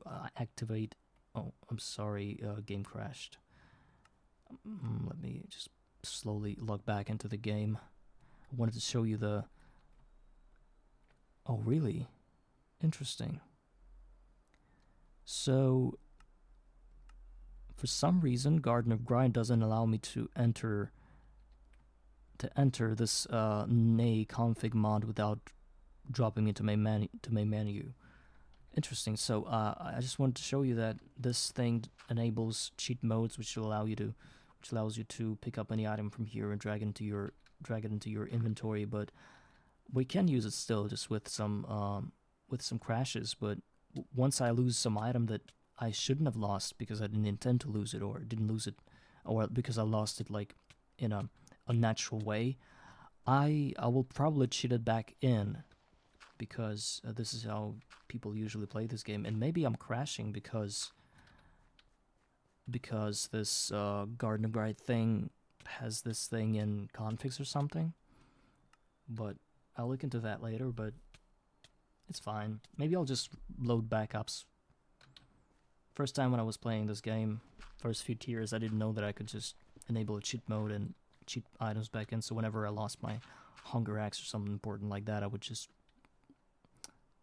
load it back up 30 minutes away from there. I would love to be a friend and a fan.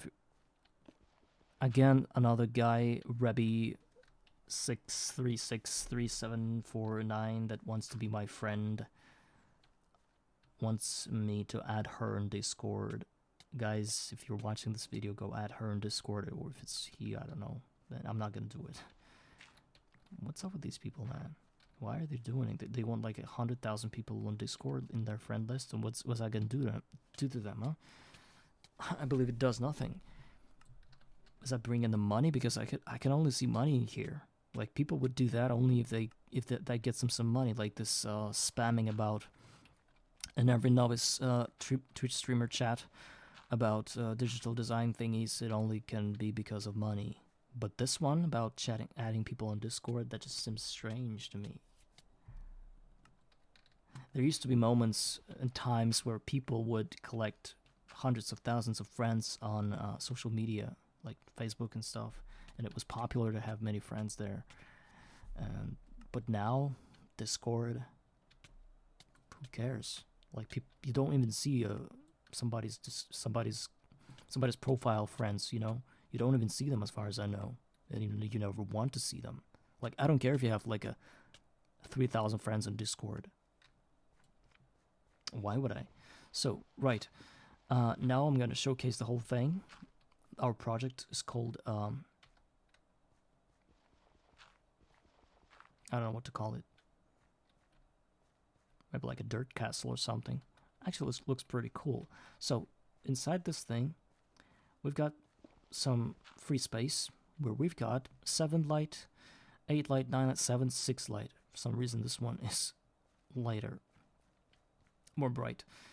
Okay, so, and by closing it this way, we allow it to be even darker, like 5 or something, but still no mobs are gonna spawn because there's this relative lighting issue that don't really allow them to pick this single block to spawn. It's just gonna have too much. It's just gonna take too much time, you know, for them to tick right here in this block and spawn right here. What we can do is completely shield off this whole section and just go away 24 blocks, which will be the end of this platform or somewhere here. And by looking at our map right now, we should be seeing mobs spawning pretty soon, if I did all my calculations correctly. Maybe I'll come closer. No, nobody spawns. Man, come on. There's something wrong with it. It should have spawned already. Let's wait for some time.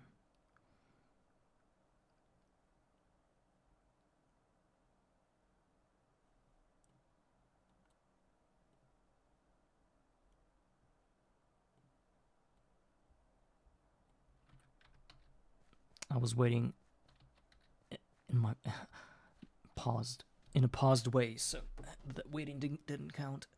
I don't want to play this game in open LAN because some people say that it breaks your quest book, but I believe it's only for multiplayer when the other guy comes in and he wants to play, and then somehow his quest book doesn't work, doesn't register the completed quest. So maybe it's safe to play open LAN. Maybe you can tell me that later on in comments if you ever watch my video. But I'm gonna be playing single player, not on a server, not open LAN, open to LAN for now. So for some reason mobs don't spawn, and there are many reasons to that. Well, I can hear a bat spawn there, so this is a positive thing, but nothing more than that. And maybe because there are many items lying on the ground that just block spawn points. And I'm just gonna pick them all up. Kill the bat. There are two bats actually, maybe they took up all the spawn points. I'll call them spawn points. There's some experience that I can't pick up, so now I'm gonna block it all off and have my storage somewhere here. I hope nobody blows this area up. And I'm gonna walk away from it. Wait for some time. In hopes that my friends will appear. Something. Yes, a creeper. We got it. And somebody else. Maybe it's a bat. We're just gonna break this little window. Touch this little creeper. He's a real guy. He's a bit shy today, but we're just gonna have to come out. We're just gonna... See, this is a contained, controlled situation. He can't blow up unless we... Oh my god, the second creeper. There are two creepers, and that I did not account for. And I don't see anything. I have to press this F7 button again. Man, I need to know the name of the second creeper. See, it is very risky. One little misstep and my whole building that I built for almost an hour is dead. But if you do it like this, in a very controlled way, they're never gonna get to blow up.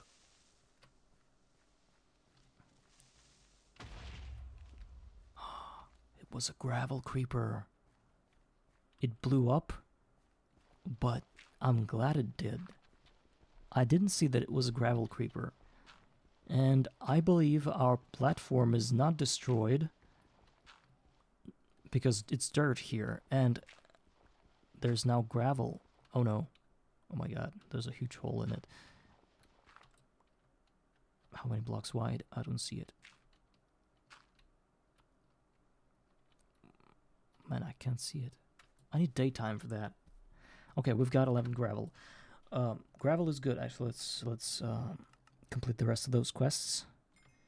Claim the rewards. Some of those rewards are food, which we are going to eat to aid in our heart gaining situation.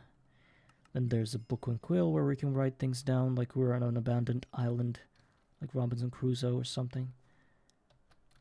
But we're not going to do that because I'm having my diary in a audio video format, and a coin.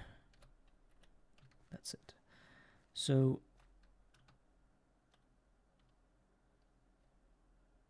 there's like, oh my god, there's a lot of blocks. There's gravel all around, and I really need to pick it all up because there's a quest that where we need to collect 9 gravel, and 5 oak wood. All of these quests are some say they are not obligatory to like they're like not compulsory, but not obligatory to finish. But let me put it this way: if you don't finish this quest, you don't get the rewards. Fine, we could survive without a torch because you can get it from a creeper. Coins are like this like thing that's not important as well. But the second quest for flint gives you 1 more flint, so it's fine because we can get flint this way by putting 3 gravel here. It's fine. Flint is not. But then you get the apple, which I believe gives us nothing but food. It's all fine. But then you get this quest book again. This one gives you a steak, which is a unique food, and there's more saplings.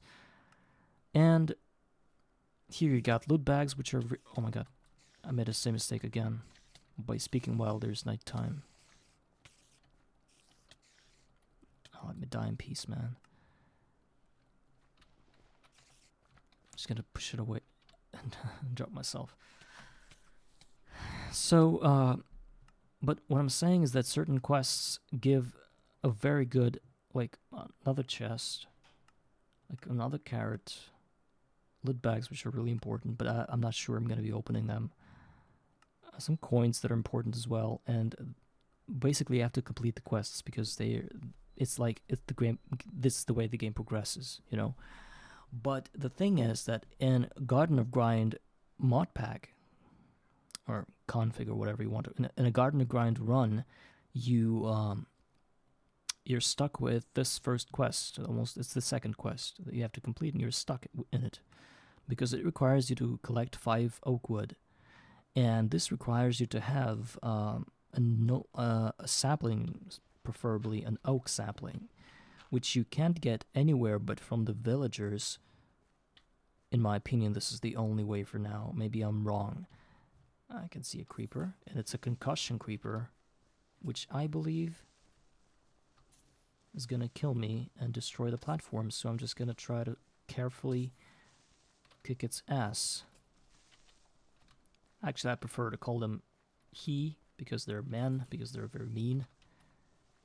And you can't really imagine a girl, creeper girl, so I call it any mob like he's a guy, you know, he's a male.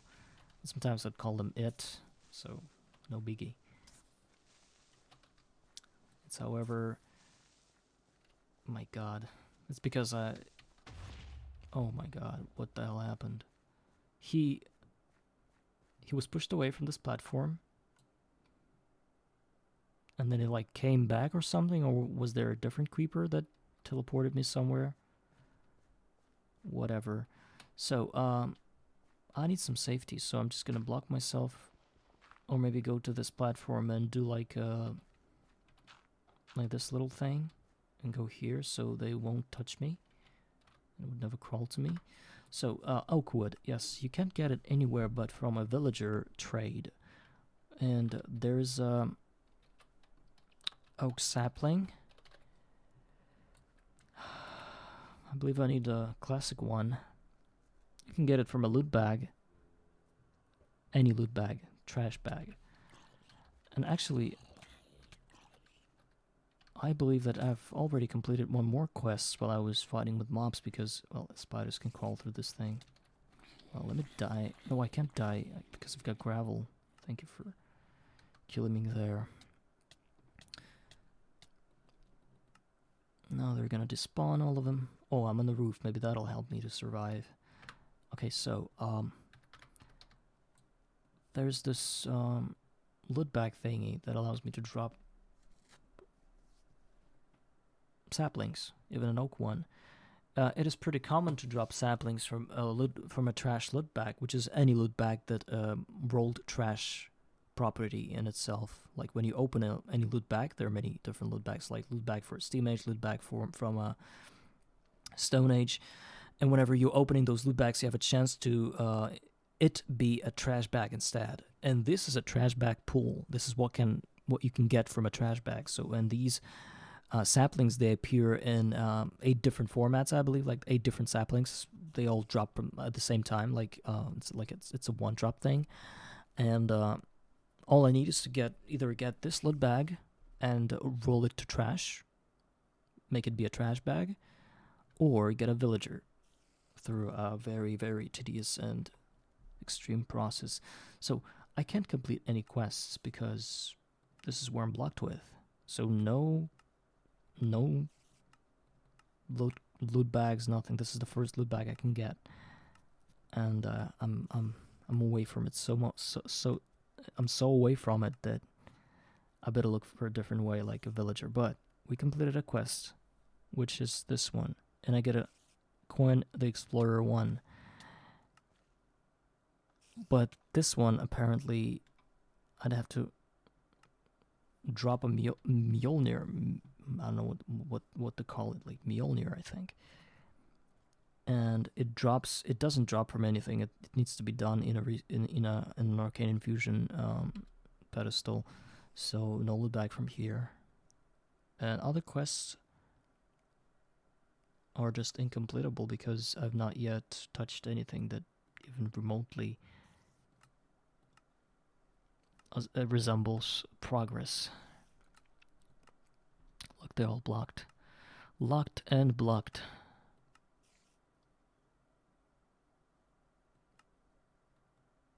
So maybe there's some mobs like this one.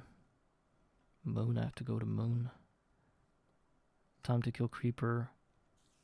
Well, killing 10 creepers would probably... No, it requires other quests like sharpness over something something. See, those are requiring quests. The Nether. These quests don't even grant me a loot back, so no worries. Yep. I think that...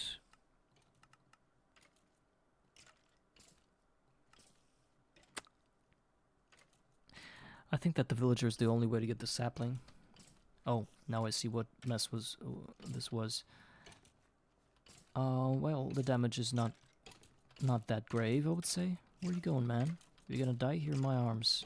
He's trying to walk off of this platform to seize his misery. Oh, I've got a bow. Not sure I can use it for anything, but apparently I can crush it for like some wood pulp and string. And the wood pulp can be used to burn things, or, well, not much. Let's pick up bones and rearrange them like this. There's a spider that really annoys me, but I'm not going to be doing anything to the spider. So let me... I would do this because I really need to catch everything that's falling from here. It's dropping from this place, from this little grave. And now I'm going to pick up all the gravel I can get, mend the hole in my house,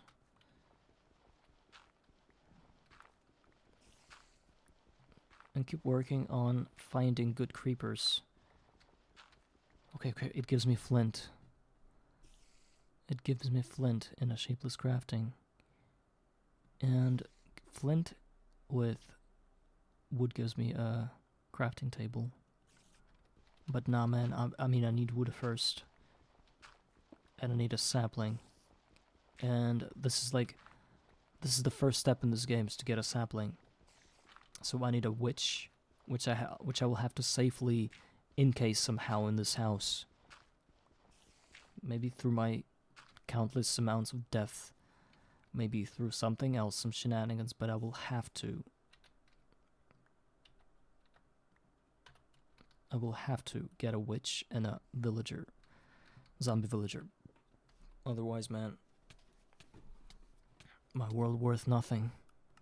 Is worth nothing, you know?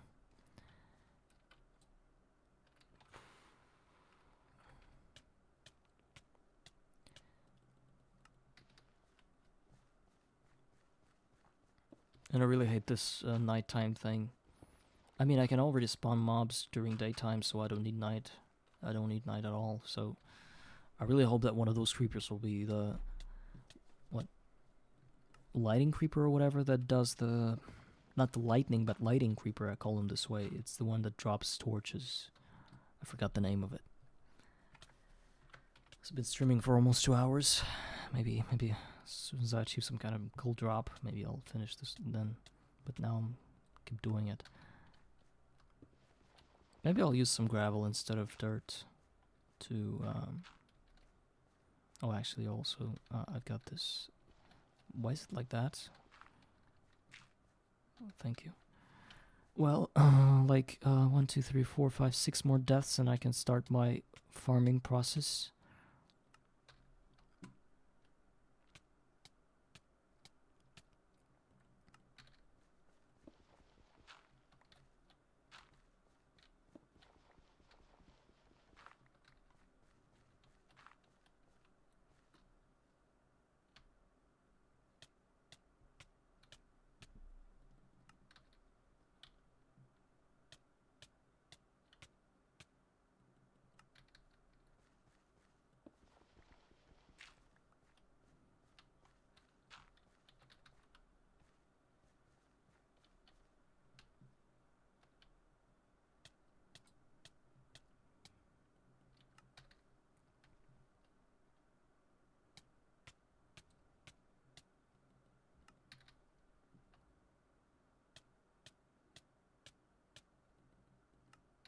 I think I don't know what I'm signed up for.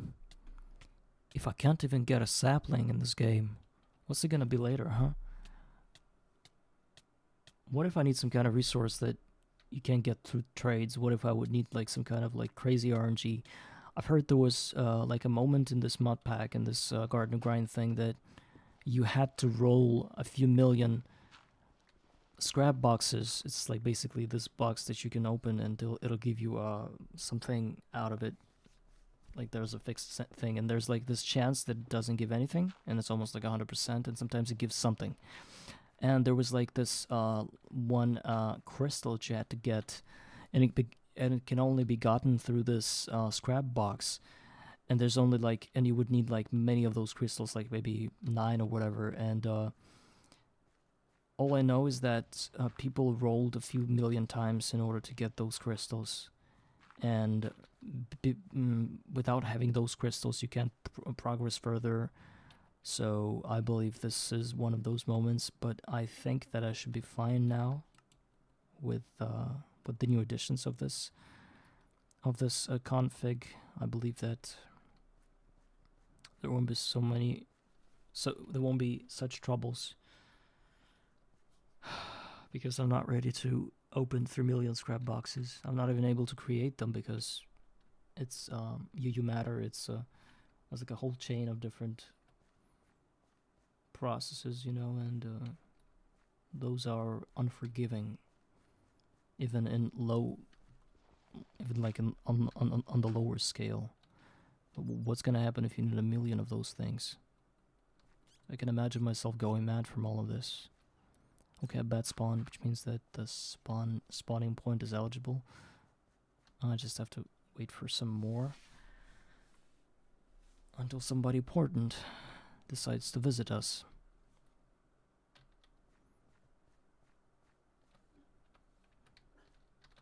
Still nobody. Oh, a zombie. You see, this is the line. Why is the zombie dying? He is suffocating because he's a giant zombie. Oh my god. Okay. I think I'm gonna have to hit it somewhere between 2 and 1 HP so that I can get the loot. Right? Okay, the loot fell anyway. Dropped anyway, so...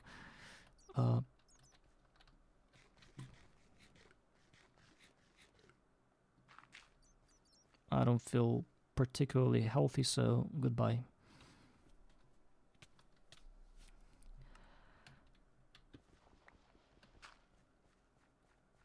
Okay, let's see if there's somebody else spawning. So I stood somewhere here. So the game, as far as I know, tries to spawn hostile creatures everywhere around me, but it can't find a perfect spot, so it does all these dotted like calculations. Like it tries to spawn it right here, right there, and if it can't do it, oh, sometime later it's just gonna hit one of those there, and the spawn will appear. Right? The mob will appear. I mean, of course, the mob.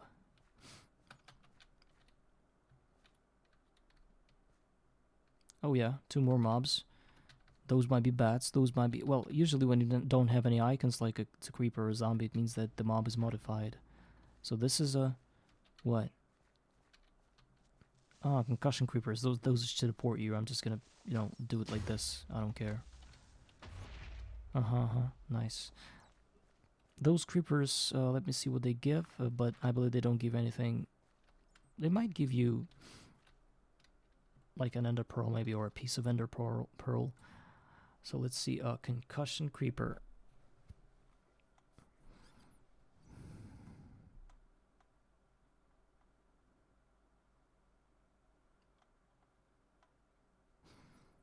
It gives you an ender fragment. Confusion powder, which is of no use to us, and this one gives you an ender pearl, but through very intricate processes, which I can't get now. Oh my god.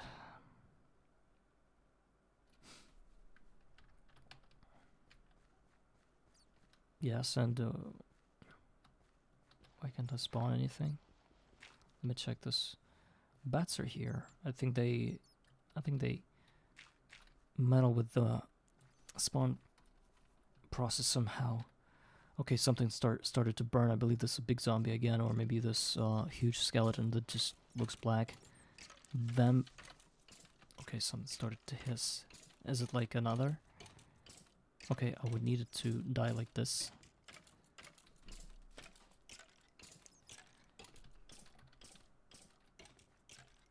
Maybe I should kick it one time. Did you just hear that? Almost died to 2 creepers. I don't know if it's gonna register that I killed it, if I didn't touch it at all. Lightning creeper? Gravity creeper. Okay, gravity creeper. I have to look them up. What they drop.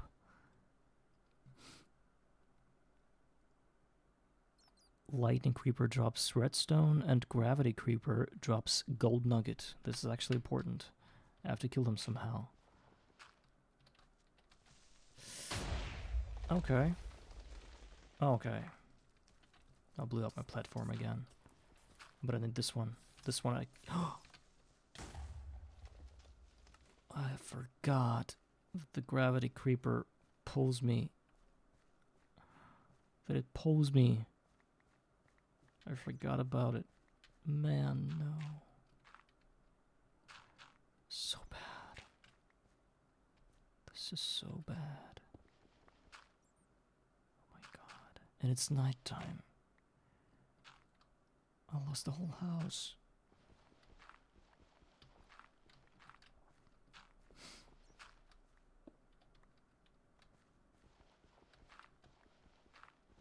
I'm speechless.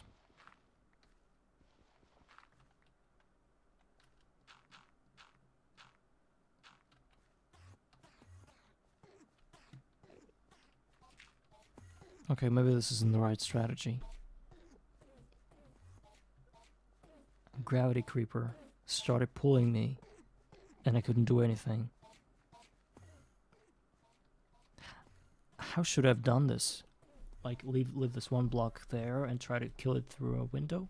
That was my initial plan, but I for some reason thought that I could just let him go and kill them here on like in an open area. It started pulling me.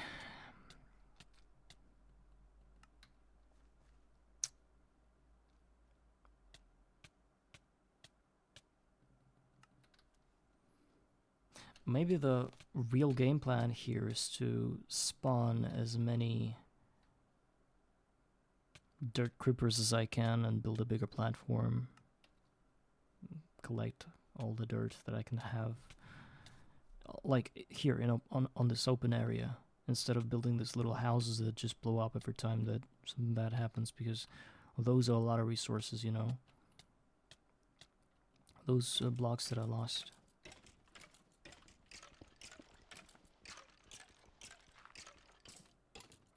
Can I buy anything with it? I mean, probably I can, but coins, coins, coins, that's the tab where I buy it from. It's not even active for now, because I don't have any kind of progression. What? Oh my god, I dropped this. I mean, they dropped this. This guy, what does it do? Nothing in particular, I would say. But let's leave it here. Man, this is so sad. This is what I called negative impact. It's negative progress. Maybe I should roll back to save, but I don't think I should. It's like, it was my fault completely, and even though it's unfair that I didn't know the mechanic of this creeper, I knew it, but I forgot about this. I mean, there were many moments where I was pulled in by a creeper and then blown up, but this time I lost control for some reason. I thought I knew it. Thought I was safe.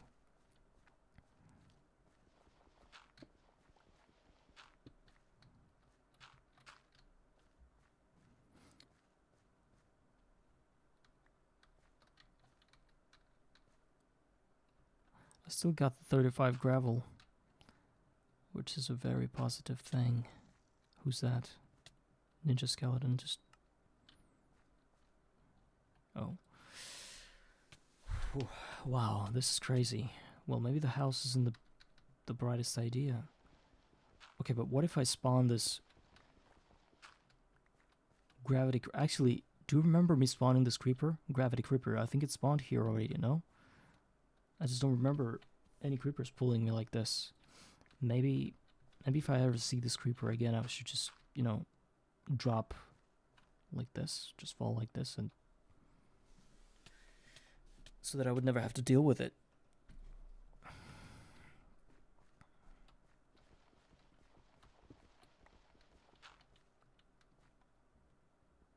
People say that mobs can't spawn on heads.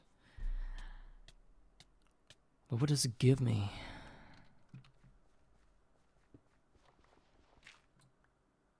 What does it give me? Okay, I create a whole platform out of heads, and only one block is dirt. And there I spawn only one mob. And what then? I still have to walk up to this mob. I still have to communicate with them in terms of fighting. I still have to engage with this mob, you know, like... And there isn't a single chance that I'll be surviving this fight, even though I don't even know whether this mob would be able to walk on this head road. If not, then maybe that's an exploit. That's just something I can do. I just don't know that.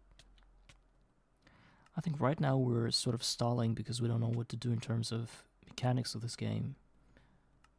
I just want to figure this out on my own, but...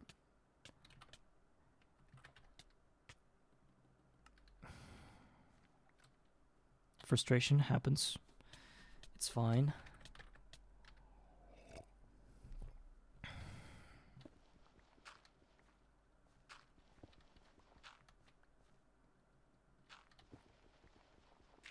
Let me just store these coins somewhere here.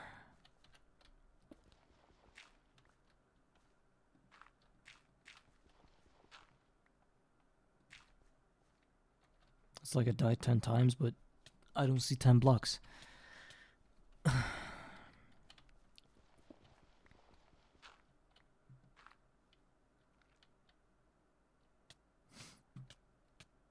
I really need that dirt creeper again. It's like the main currency right now.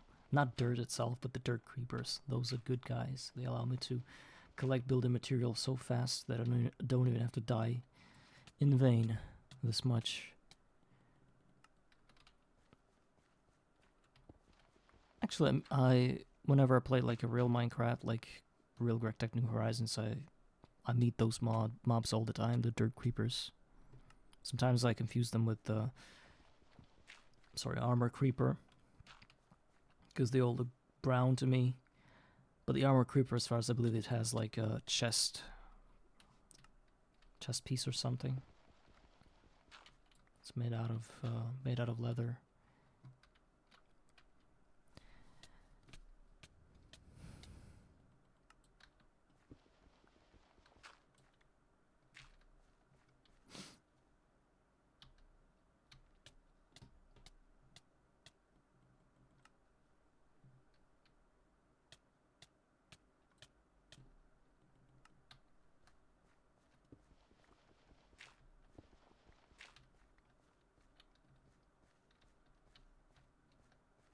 I just destroyed the dirt block, but I don't see the dirt.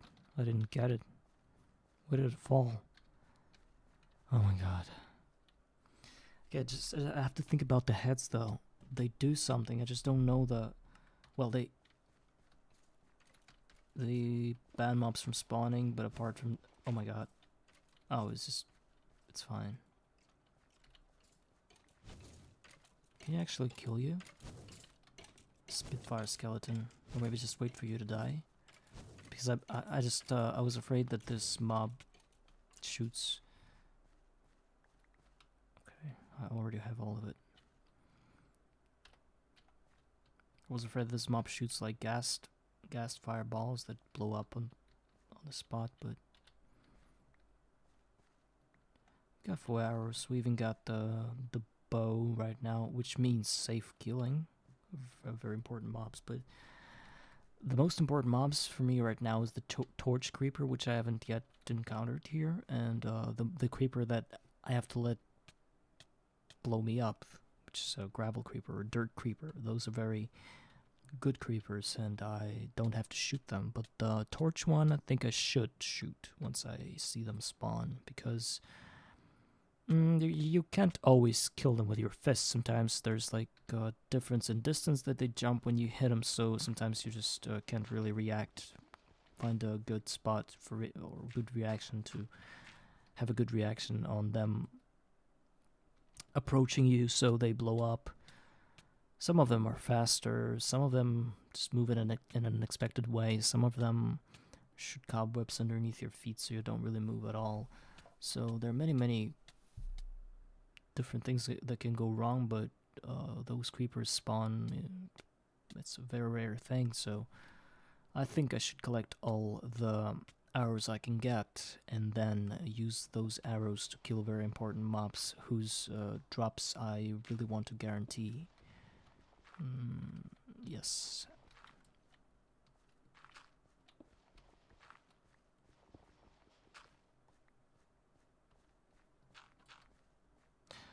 I've been watching this, lurking on this Discord channel for this Garden of Grind thing, and there was a guy that decided to log his progress not by recording the whole process on video like I do, but actually using, I believe, book and quill at first.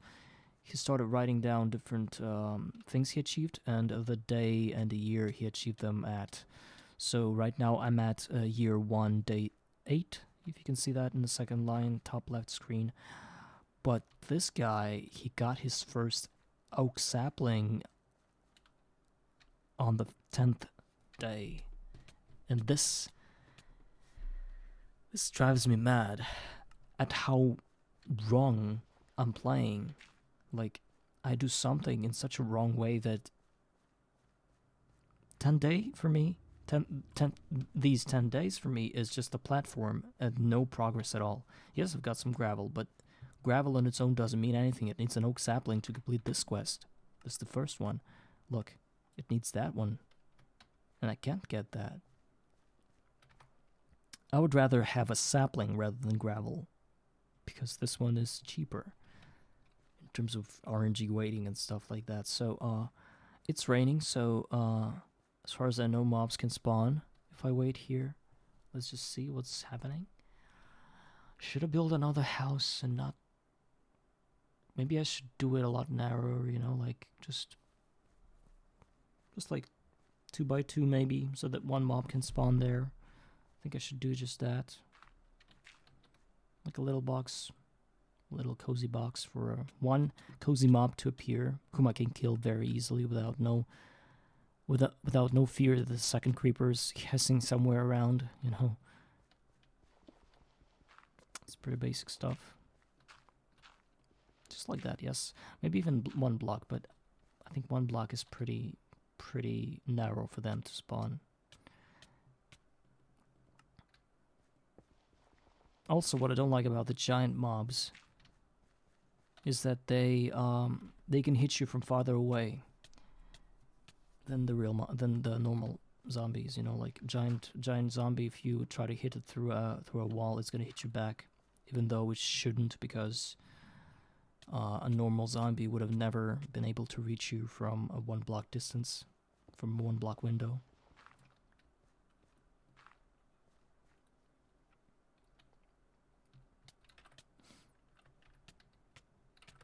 Okay, I'm streaming for 2.5 hours.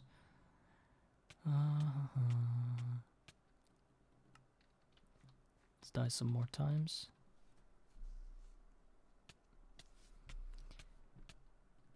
Garden grind bullshit.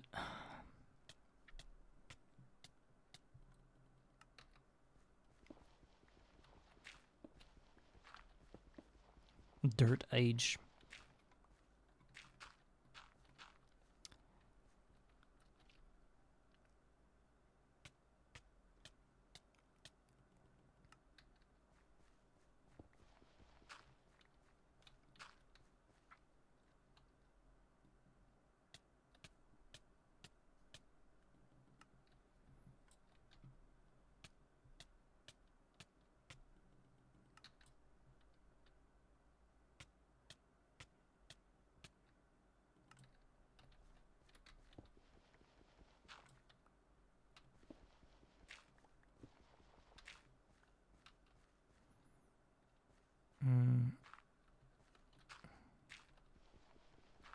Like this.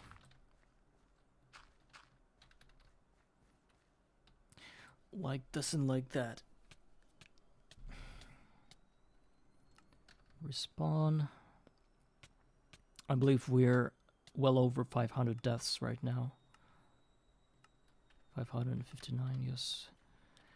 Wow. Sometimes I think this isn't real.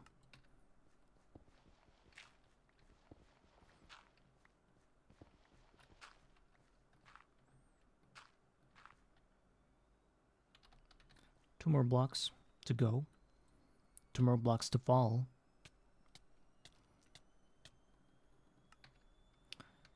I don't even know if that's gonna work.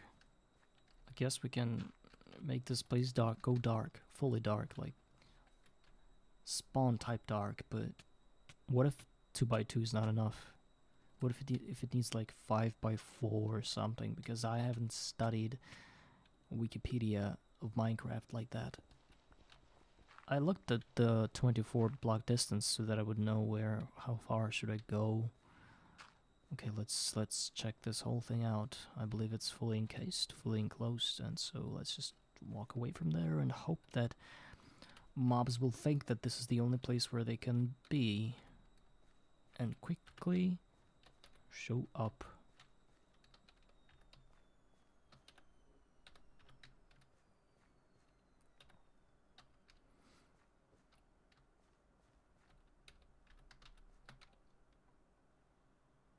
It looks a bit not symmetrical because of different shading. It has like shades here in this map, so it should be fine.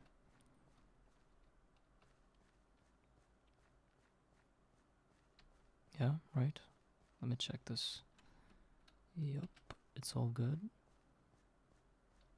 I think 2x2 is a bit unrealistic in terms of mobs. Maybe I'll strike gold. I don't know. Maybe this will happen.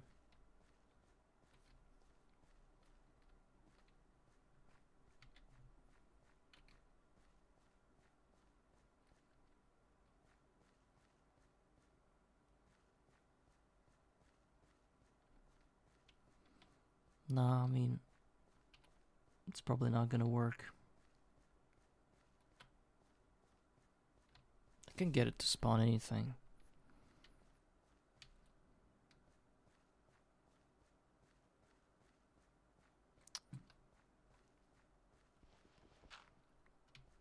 I'd have to make it wider.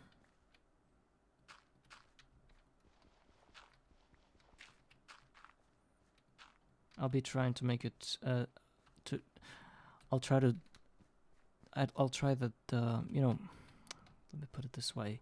I want this house to be as small as possible because they blow up like in no time, and I don't want to lose like hundreds of resources upon every interesting creeper that decides to hold my operation. So I'm just gonna be trying to go up this measurement. Soon I'll be able to realize the minimum requirements for a dark room. Now I know that 2x2 isn't really an option, so we are widening it, making it 3x2.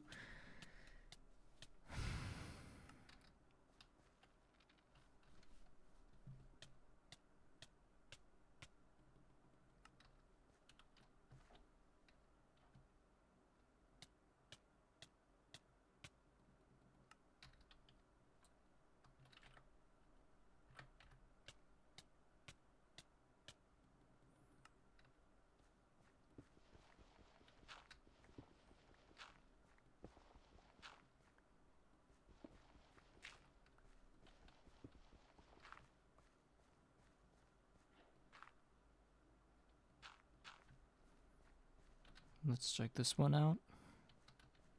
See if the theory is working. Next time I'll be widening this way so that it stays symmetrical to the bridge.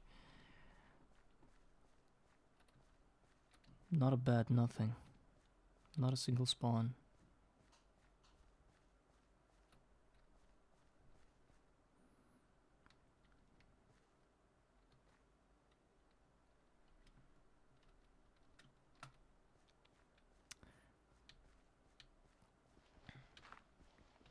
Oh wait, it's a witch. What? I didn't even see it appear. Okay, wait, it's a witch. We gotta do something about it. The thing is, I can't leave it there because if I fall, it's going to despawn. And once it despawns, as far as I know, the witch is infernal. It shoots web. And it's regenerating, so I won't be able to kill it.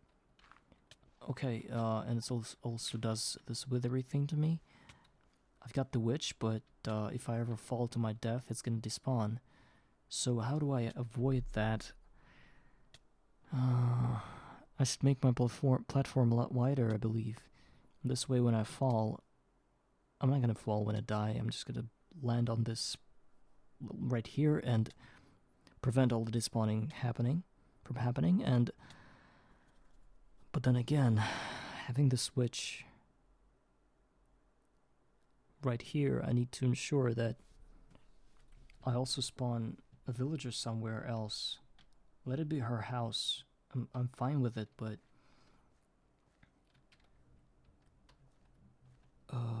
well,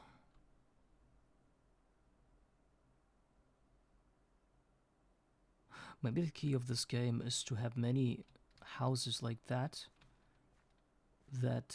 where I can choose what mobs to spawn, and if there's like the witch here, then you know, okay, I've got it already, and then you build a second house where you roll other different mobs where only one can spawn, and as soon as you get the villager, you somehow can build it up to here and aggro it and do something about it and make it a villager.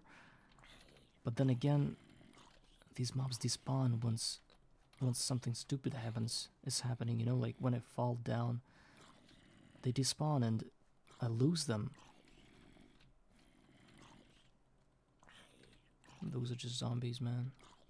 Nobody cares about them. I'm just gonna kill them regardless.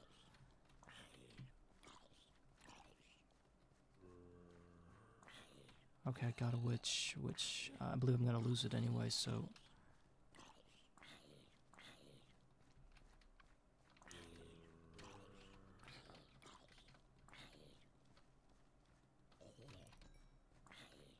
So maybe I shouldn't die anymore until this whole process of finding a villager in a sapling finishes. Oh, you're stuck. What? Ah, it's a cube. Well, these cubes sometimes appear when you kill a mob and they drop ectoplasma, I believe? Ectoplasma or something like that. Which is needed for transparent blocks and stuff. See, it's sort of like flying everywhere around. Now it disappeared. So I've got a witch. Okay, guys. And I also got a zombie head. which I'm gonna store as well. This is it for today, I believe. The end of the stream. Thank you all for watching. Whoever decided to watch me for at least a few minutes, it's been a pleasure to know that this content might not be interesting to somebody, but they're still like sort of visiting my page and looking at what I'm doing. I enjoyed this stream so much that I will probably continue tomorrow. And I'm gonna try to upload this VOD on YouTube so that it'll be available for everyone to watch whenever they want. And so today we achieved some progress, and there was some I would say anti-progress too, but nonetheless, let's just keep it real. Try it hard, play hard, you know. If something bad happens, we just continue playing and not giving up because some miraculous thing like a infernal witch can happen, which I decide what to do with tomorrow. But other than that, I would like to also say that that tomorrow we'll be trying for a sapling, or maybe I will sort of like design different kinds of different rooms for mobs to spawn, where can only one mob can be in every room, and then I'll try to widen this platform so I can guarantee that if I fall after my death and it's not on the platform, that I still be on the platform, you know, that I don't fall away like far away somewhere there, because it is important to keep. What the hell is that? Oh my god! Wait, it feels like we're not finishing because this skeleton shoots torches. What? I didn't even know that. Well, I knew that. I thought the skeleton was only restricted to space. Please don't die. And I died. And I fell. So it's going to spawn and the witch is going to spawn.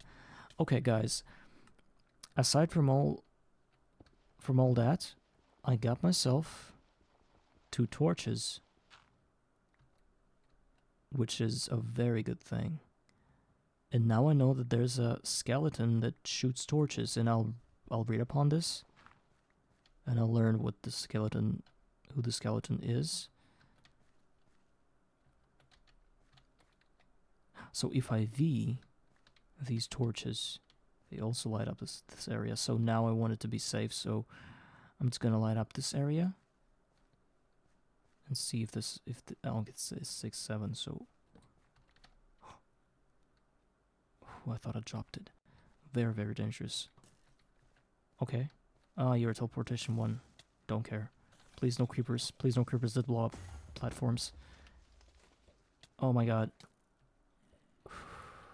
Let me just die in peace. Okay, I just have to arrange these 2 torches in such a way that it allows me to have a safe zone somewhere in the middle of the night. And then I'm good to go. Once it stops falling, of course. Okay.